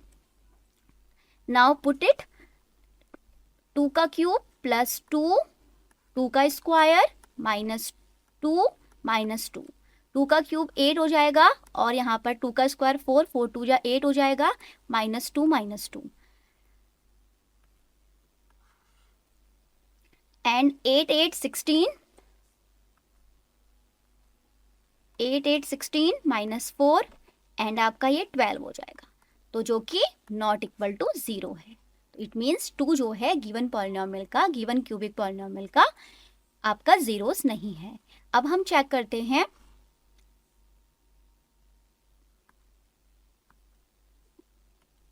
-2 के लिए, तो हम x के बदले पुट करेंगे -2, तो -2 का क्यूब प्लस 2 -2 का स्क्वायर -2 अगेन -2 का क्यूब करने पर हमें -8 मिलेगा और यहाँ से हमें स्क्वायर करने पर 4 मिलेगा प्लस का, बट मल्टीप्लाई करेंगे 2 से तो वो प्लस का 8 हो जाएगा और माइनस का 2 यहाँ पर माइनस भी था अंदर, -2 होगा तो यहाँ पर ये प्लस हो जाएगा। अब हम सॉल्व करते हैं, 8 से 8 कट जाएगा एंड 2 से 2 कट जाएगा, तो आपको यहाँ पर 0 मिल रहा है। तो इट मीन्स -2 भी जो फैक्टर है वो गिवन क्यूबिक पॉलिनोमियल का जीरोस है। अब हमें इन्हीं फैक्टर्स को ब्रैकेट्स में लिखना है। तो फर्स्टली आपने देखा कि जो 1 है वो जीरोस है, ठीक है। इट मीन्स हम इसे फैक्टर की फॉर्म में लिखेंगे, तो हम किस तरीके से लिखेंगे जीरोस को, x -1, मतलब आपको -1 में लिखना है। 1 है तो x -1, अगर दूसरा वाला जो था -1 था तो x तो आएगा और माइनस का साइन भी आएगा, बट जो आपका जीरोस था वो -1 था, तो हम इसको ब्रैकेट में लिख लेंगे। एंड लास्ट आपने देखा कि 2 पर तो नहीं हो रहा था बट -2 पर हो रहा था, तो x माइनस ऑलरेडी होता है फैक्टर लिखते टाइम और आपको -2 लिख देना है क्योंकि आपका -2 सेटिस्फाई करा रहा था गिवन पॉलिनोमियल को। तो एक तो आपका x -1 फैक्टर हो गया और ये माइनस माइनस प्लस हो जाएगा, तो x + 1 इसका फैक्टर हो गया और x माइनस माइनस फिर से यहाँ पे प्लस हो जाएगा और 2, तो x -1, x + 1 और x + 2 इस गिवन क्यूबिक पॉलिनोमियल के फैक्टर्स होंगे। तो इस तरीके से आपको जो है वो सॉल्व करना है। अब हम बढ़ते हैं अपने नेक्स्ट टॉपिक की ओर, जो है अलजेब्राइक आइडेंटिटीज। तो देखिए फर्स्टली हम समझते हैं कि आइडेंटिटीज का मतलब होता क्या है। आइडेंटिटीज जो होती हैं वो वेल प्रूवन होती हैं और यूनिवर्सल होती हैं। अब हमें यहाँ पर इसको सीखने की ज़रूरत क्या पड़ रही है, ठीक है। अब देखिए हम इसलिए इसको यहाँ पर सीख रहे हैं क्योंकि आपको क्वेश्चंस दिखाई देंगे, क्वेश्चन का स्ट्रक्चर आपको दिखाई देगा जिसमें आप डायरेक्टली आइडेंटिटी को यूज कर आंसर जो है वो जल्दी निकाल पाएंगे। तो तब हम यहाँ पर जो है क्वेश्चंस में आइडेंटिटीज का यूज करते हैं, बट आपको कब करना है, जब आपको क्वेश्चन का स्ट्रक्चर उस आइडेंटिटी जैसा दिखाई दे, ठीक है। तो देखते हैं वो आइडेंटिटीज कौन कौन सी हैं जो अभी आपको 9th क्लास में सीखनी है। तो फर्स्टली मैं यहाँ पर लिख रही हूँ, फर्स्ट आइडेंटिटी जो है वो है algebraic identities. It means algebra के टर्म में होगी, इट मीन्स आप वेरिएबल का यहाँ पर यूज कर रहे होंगे। तो फर्स्ट है आपकी x + y का होल स्क्वायर। इट मीन्स जो आपको x + y स्क्वायर को आप ओपन करते हैं तो वो किस तरीके से करते हैं, तो आप फर्स्टली x² + 2xy + y², आप इसे इस तरीके से भी लिख सकते हैं x² + y² + 2xy, बात एक ही है, ठीक है।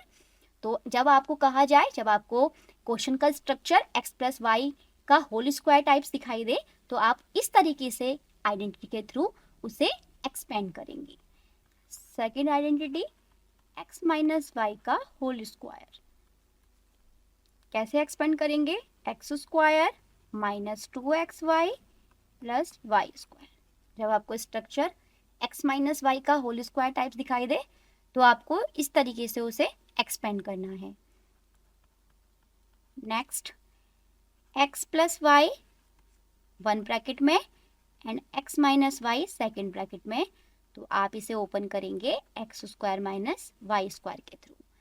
Next x + a and x + b, इस तरीके से आपको स्ट्रक्चर दिखाई दे क्वेश्चन का, तो आप इस आइडेंटिटी के थ्रू ओपन करेंगे X square bracket A plus B X plus A B. Next X plus Y plus Z whole square, 3 variables का प्लस करके आपको स्क्वायर दिखाई दे होल में, तो आप इसे एक्सपेंड करेंगे X square plus Y square plus Z square plus 2xy plus 2yz plus 2zx के through. Now next x plus y, अभी आपने स्क्वायर वाली आइडेंटिटी देखी, अब हम क्यूबिक वाली आइडेंटिटी को देखते हैं। तो जब आपको x प्लस वाई का होल क्यूब दिखाई दे तो आप ओपन करेंगे X cube plus Y cube plus 3x square Y plus 3x Y square. अब कभी कभी इसी आइडेंटिटी को आप इस तरीके से भी देख सकते हैं, X cube plus Y cube, आपको इन दो टर्म में 3xy कॉमन दिखाई दे रहा है, तो उसे हम बाहर लिखकर अंदर ब्रैकेट, यहाँ पर आपको जब 3xy कॉमन दिखाई दे रहा है दोनों में, तो यहाँ पर आपको देखेगा 3xy कॉमन लेने पर यहाँ पर अंदर जो है वो x बचेगा, क्योंकि यहाँ पर स्क्वायर था x का और यहाँ y का स्क्वायर है, तो यहाँ से आपको y दिखाई देगा। तो इस तरीके से भी आपको इस आइडेंटिटी को आप देख सकते हैं। नेक्स्ट आइडेंटिटी माइनस वाली है, x माइनस वाई का होल क्यूब, जिसमें आपको x क्यूब मिलेगा एक्सपेंड करने पर minus Y cube minus 3x square Y plus 3x Y square. आपको यहाँ पर दिखाई दे रहा है कि माइनस वाली आइडेंटिटी में जो है y के आगे माइनस साइन लगा है, तो जहाँ पर भी y जो है वो आपको ऑड पावर में दिखाई दे, देखिए जैसे कि यहाँ पर y क्यूब है तो ऑड पावर है, 3 ऑड नंबर है तो वो नेगेटिव होगा। ऐसे ही यहाँ y की पावर 1 है तो ऑड नंबर है तो नेगेटिव साइन उसके आगे आएगा, ये याद करने का एक तरीका है। और यहाँ देखिए इवन पावर है तो पॉजिटिव आया आगे से साइन, तो ध्यान रखना है। अब देखिए इसी को आप इस तरीके से भी लिख सकते हैं, X cube minus Y cube, यहाँ पर से हम माइनस साइन कॉमन लेंगे दोनों में से और 3xy को कॉमन ले सकते हैं, तो अंदर जो है यहाँ माइनस साइन कॉमन लेने पर ये प्लस का हो जाएगा, यहाँ पर x बचेगा क्योंकि स्क्वायर है x का, और यहाँ पर माइनस साइन हो जाएगा, कॉमन लिया है हमने तो प्लस का माइनस, और यहाँ पर y बचेगा ओनली। तो यह आपकी क्यूबिक आइडेंटिटी भी कंप्लीट हुई। अब हम नेक्स्ट आइडेंटिटी की तरफ बढ़ते हैं, जो कि है X cube plus Y cube plus Z cube minus 3xyz। ये सारी आइडेंटिटी क्वेश्चंस में अप्लाई होंगी, ठीक है, तो आपको इसे कोशिश करनी है कि आप इसे 1 बाय 1 लर्न करें। तो इक्वल टू में आपका जो एक्सपेंड फॉर्म होगी वो होगी x plus Y plus Z 1 bracket में, एंड सेकेंड ब्रैकेट होगा X square plus Y square plus Z square minus X Y minus Y Z and minus का जेड एक्स, इस तरीके से।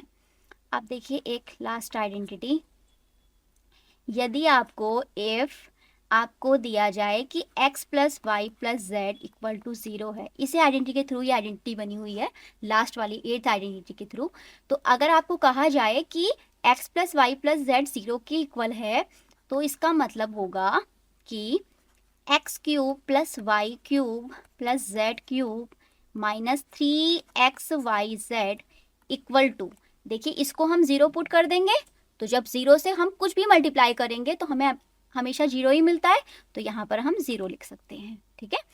तो देखिए इसको हम 0 लिख रहे हैं।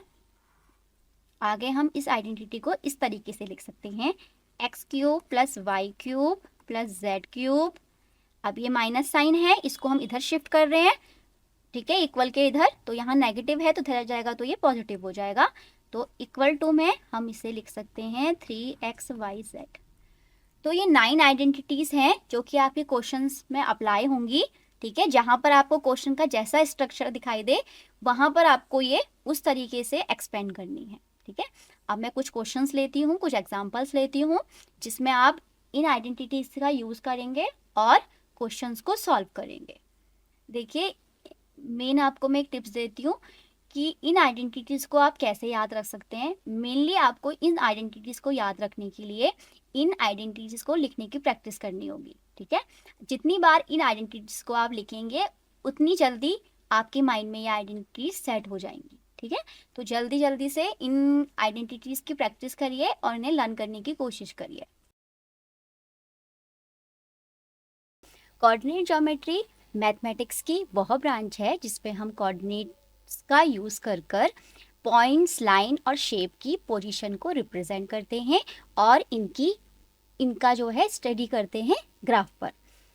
It helps us understand geometry using algebra with the help of x-axis and y-axis in a plane है, ठीक है। तो आपने देखा इस डेफिनेशन में, कोऑर्डिनेट ज्योमेट्री की डेफिनेशन में आपको एक वर्ड दिखाई दिया, कोऑर्डिनेट। तो फर्स्टली हम इस कोऑर्डिनेट को समझते हैं कि कोऑर्डिनेट क्या होता है। तो कोऑर्डिनेट जो होता है वो एक एड्रेस होता है पॉइंट का, सिंपली, ठीक है।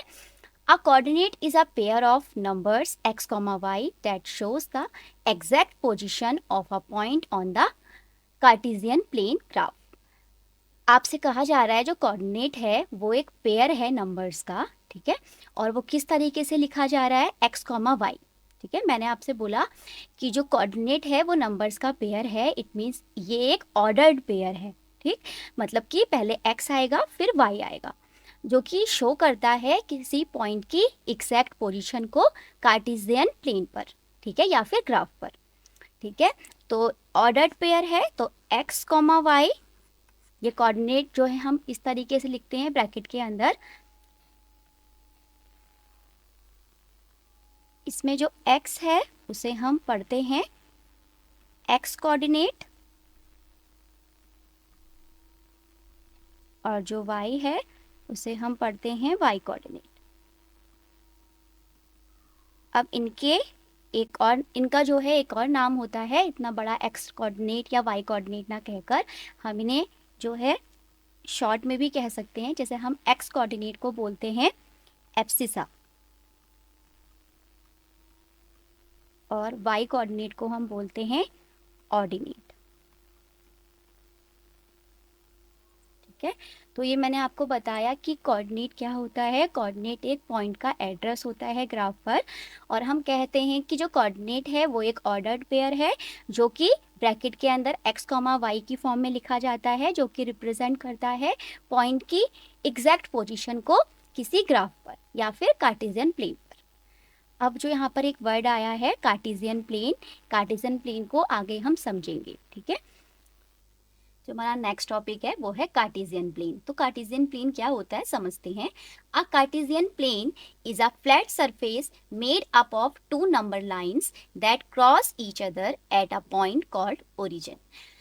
जो कार्टेशियन प्लेन होता है वो एक फ्लैट सरफेस होती है जो कि बनाई जाती है दो नंबर लाइन से, जो आपस में वो क्रॉस करती है नंबर लाइन जिस भी पॉइंट पर, उसे कहा जाता है ओरिजिन, ठीक है।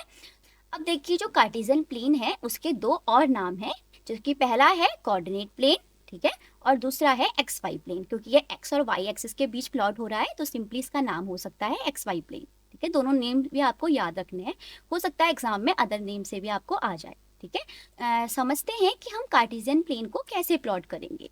तो मैंने आपको बताया कि आपको टू नंबर लाइन ड्रॉ करनी है, तो सिंपली आपने हॉरिजॉन्टल नंबर लाइन ड्रॉ की, ठीक है, इस तरीके से, जिसमें आपने पॉजिटिव इंटीजर 0 और नेगेटिव इंटीजर को इंक्लूड किया, ठीक है। अब जो है इसमें जो है आपका ये जो आपकी हॉरिजॉन्टल नंबर लाइन है इसे हम कहेंगे एक्स एक्सिस, ये इसकी पॉजिटिव साइड है और ये इसकी नेगेटिव साइड है और मिड में 0। ऐसे ही हमने वर्टिकल नंबर लाइन ली, ठीक है, इसमें भी हमने इंटीजर्स को मार्क किया, ठीक है। पॉजिटिव इंटीजर इट मीन्स जो ये पॉजिटिव साइड हो गई एक्सिस की, और 0 हो गया और ये नेगेटिव साइड हो गई। अब जहाँ पर इसने आपस में क्रॉस किया, जिसको हमने यहाँ पर पॉइंट है वो 0 है और हमने इसे बोला है कैपिटल ओ से मार्क किया है, यहाँ पर जो है इसका ओरिजिन है। और देखिए मेन आपको एक चीज़ का ध्यान रखना है, जो आपको पॉजिटिव साइड लेनी है एक्स एक्सिस में, उसमें आपको राइट साइड जो है पॉजिटिव एक्स एक्सिस लेनी है, और यहाँ पर जो है आपको नेगेटिव साइन के साथ लेना है एक्सिस में नंबर्स को। और ऐसे ही जो आपने वाई एक्सिस ली है उसमें आपको अप में आपको जो है वो पॉजिटिव नंबर्स के साथ लेना है एक्सिस, और जो नीचे की साइड है उसमें आपको नेगेटिव के साथ लेना है। जब आपने कार्टेशियन प्लेन यहाँ पर प्लॉट कर लिया तो आपको दिखाई दिया कि ये 4 पार्ट्स में डिवाइड हो गया है, 1 2 3 4, ठीक है। तो इसके हर एक पार्ट को, इस कार्टेशियन प्लेन के हर एक पार्ट को कहा जाता है क्वाड्रेंट, ये आपको याद रखना है। तो काउंटिंग करते हैं क्वाड्रेंट की। तो क्वाड्रेंट को मार्क करते हैं, तो ये फर्स्ट क्वाड्रेंट है। और ऐसे ही ये जो है सेकंड क्वाड्रेंट है।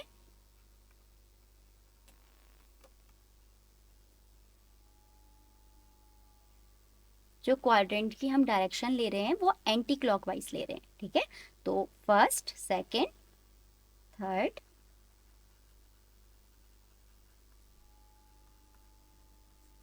And fourth.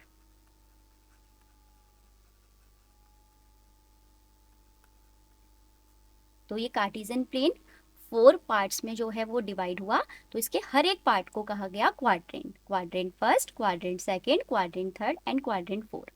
अब इन क्वाड्रेंट के भी कुछ साइन होते हैं, इनके कोऑर्डिनेट के साइन होते हैं, जिससे आप कोऑर्डिनेट को देखकर ही बता सकते हो कि ये कौन से क्वाड्रेंट में लाई कर रहा है। तो हम उन साइंस को एक बार देख लेते हैं।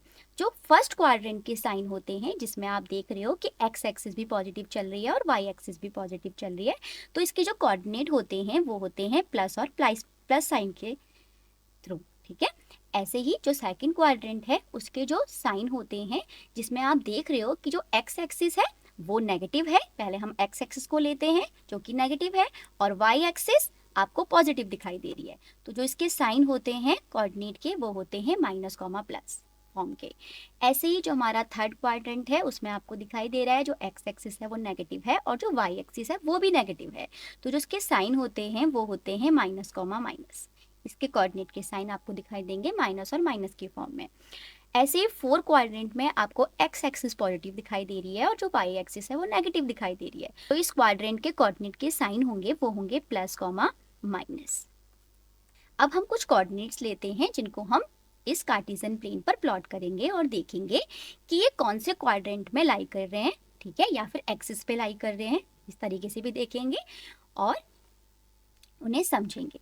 तो मैंने यहाँ पर एग्जाम्पल लिया है कुछ कोऑर्डिनेट्स को लेकर। जो मैंने फर्स्ट कोऑर्डिनेट लिया है वो लिया है 2,3।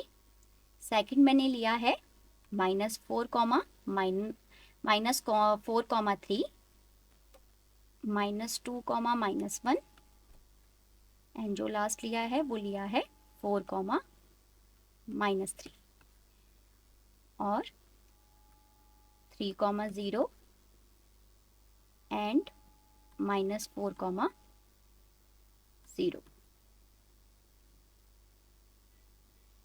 और 0, -1।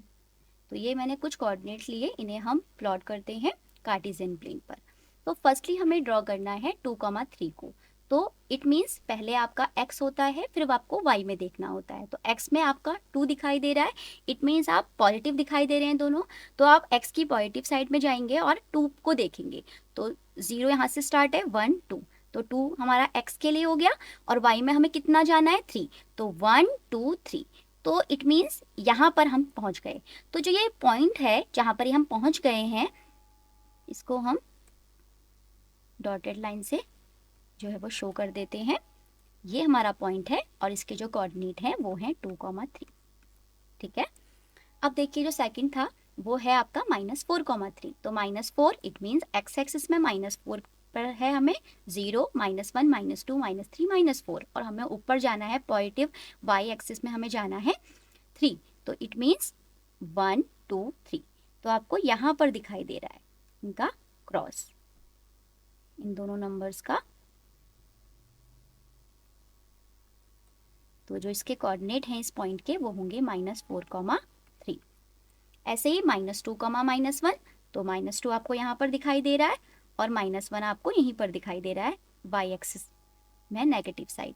तो ये है आपका -2, -1 ये कोऑर्डिनेट। और जो आपको नेक्स्ट है वो है 4, -3। तो 4 आपको एक्स एक्सिस में दिखाई दे रहा है, तो 4 आपको 4 से हम बढ़े और हम -3 पर आकर रुक जाएंगे। तो जो ये पॉइंट है वो रिप्रेजेंट कर रहा है 4, -3 को, ठीक है। ये हमने कोऑर्डिनेट्स यहाँ प्लॉट किए। अब हमें 3, 0 को दिखाना है। तो 3 यहाँ पर है एक्स एक्सिस में 3 और 0 यहीं पर है वाई एक्सिस में, ठीक है। तो ये यहाँ पर ही लाई करेगा 3, 0। नेक्स्ट है -4,0, -4,0 इट मीन्स x में नेगेटिव -4 और 0 वाई एक्सिस में हमें 0 पे रुक जाना है, इट मीन्स ये एक्सिस पर ही है, ठीक है। तो ये जो कोऑर्डिनेट होंगे, इसके कोऑर्डिनेट वो होंगे -4,0,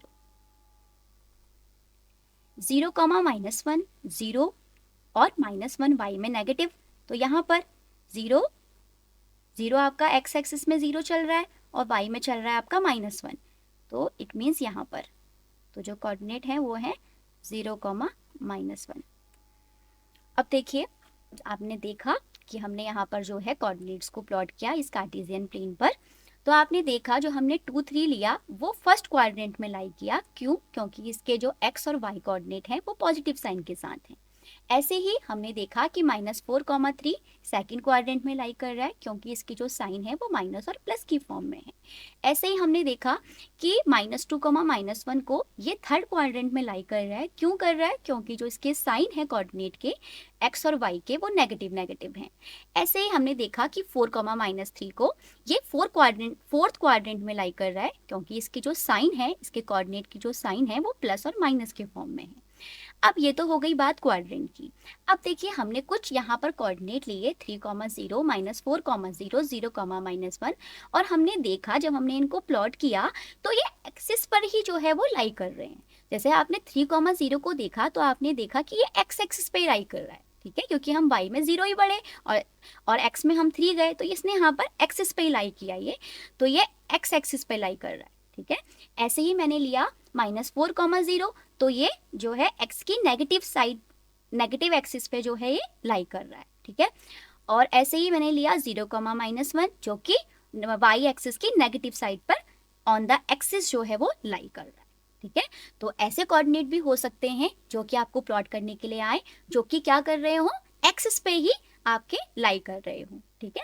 तो इससे कंफ्यूज नहीं होना है कि हमारे एक्सिस पे आ रहे हैं, क्वाड्रेंट में तो नहीं आ रहे हैं, तो इससे कंफ्यूज नहीं होना है, ऐसा भी हो सकता है, ठीक है। कोऑर्डिनेट क्वाड्रेंट में भी लाई कर सकते हैं, ऑन द एक्सिस भी वो लाई कर सकते हैं, ठीक है। तो ये मैंने आपको बताया कि कार्टेशियन प्लेन क्या है, वो कैसे बनाया जा रहा है, ठीक है, और उसमें जो क्वाड्रेंट हैं वो कैसे आपके बन रहे हैं क्वाड्रेंट, और क्वाड्रेंट जो है वो कितने होते हैं, 4 क्वाड्रेंट होते हैं। एंटी क्लॉकवाइज डायरेक्शन में हम इसे लेते हैं कार्टेशियन प्लेन पर, और जो इसके कोऑर्डिनेट होते हैं क्वाड्रेंट के वो किस तरीके से होते हैं, और मैंने यहाँ कुछ एग्जांपल्स लिए, कोऑर्डिनेट लेकर मैंने आपको समझाया कि ये कौन से क्वाड्रेंट में सिंपली लाई कर रहे हैं, और मैंने कुछ एग्जाम्पल्स ऐसे भी लिए जो ऑन द एक्सिस लाई कर रहे थे, ठीक है। तो ये सिंपली जो है बात हुई कार्टेशियन प्लेन की। तो लीनियर इक्वेशंस इन 2 वेरिएबल्स में फर्स्टली हम समझते हैं कि वेरिएबल क्या होते हैं। तो वेरिएबल का मतलब होता है वेरी करने से, वेरी का मतलब होता है सिंपली चेंज होने से। तो वेरिएबल हम लेटर्स की फॉर्म में लेते हैं, तो x, y, z, u, ऐसे ही आप कोई भी लेटर यूज़ कर सकते हैं वेरिएबल के लिए, इनकी वैल्यू चेंज होती रहती है, ठीक है। ऐसे ही कांस्टेंट को समझते हैं कि कांस्टेंट क्या होते हैं। कांस्टेंट का मतलब होता है फिक्स्ड होने से, जैसे कि हमारे नंबर्स हैं 1, 2, 5, ये नंबर्स फिक्स्ड हैं। जैसे कि आपका पाई, इसकी वैल्यू भी फिक्स है। जैसे कि कोई डेसिमल नंबर 9.8, ये भी फिक्स है। ऐसे ही कोई फ्रैक्शन 1/2, ये भी फिक्स है। तो ऐसे ही कांस्टेंट के बहुत सारे एग्जांपल्स हो सकते हैं। तो अभी हमने देखा कि वेरिएबल क्या होते हैं और कांस्टेंट क्या होते हैं। अब हम समझते हैं अलजेब्राइक एक्सप्रेशन को।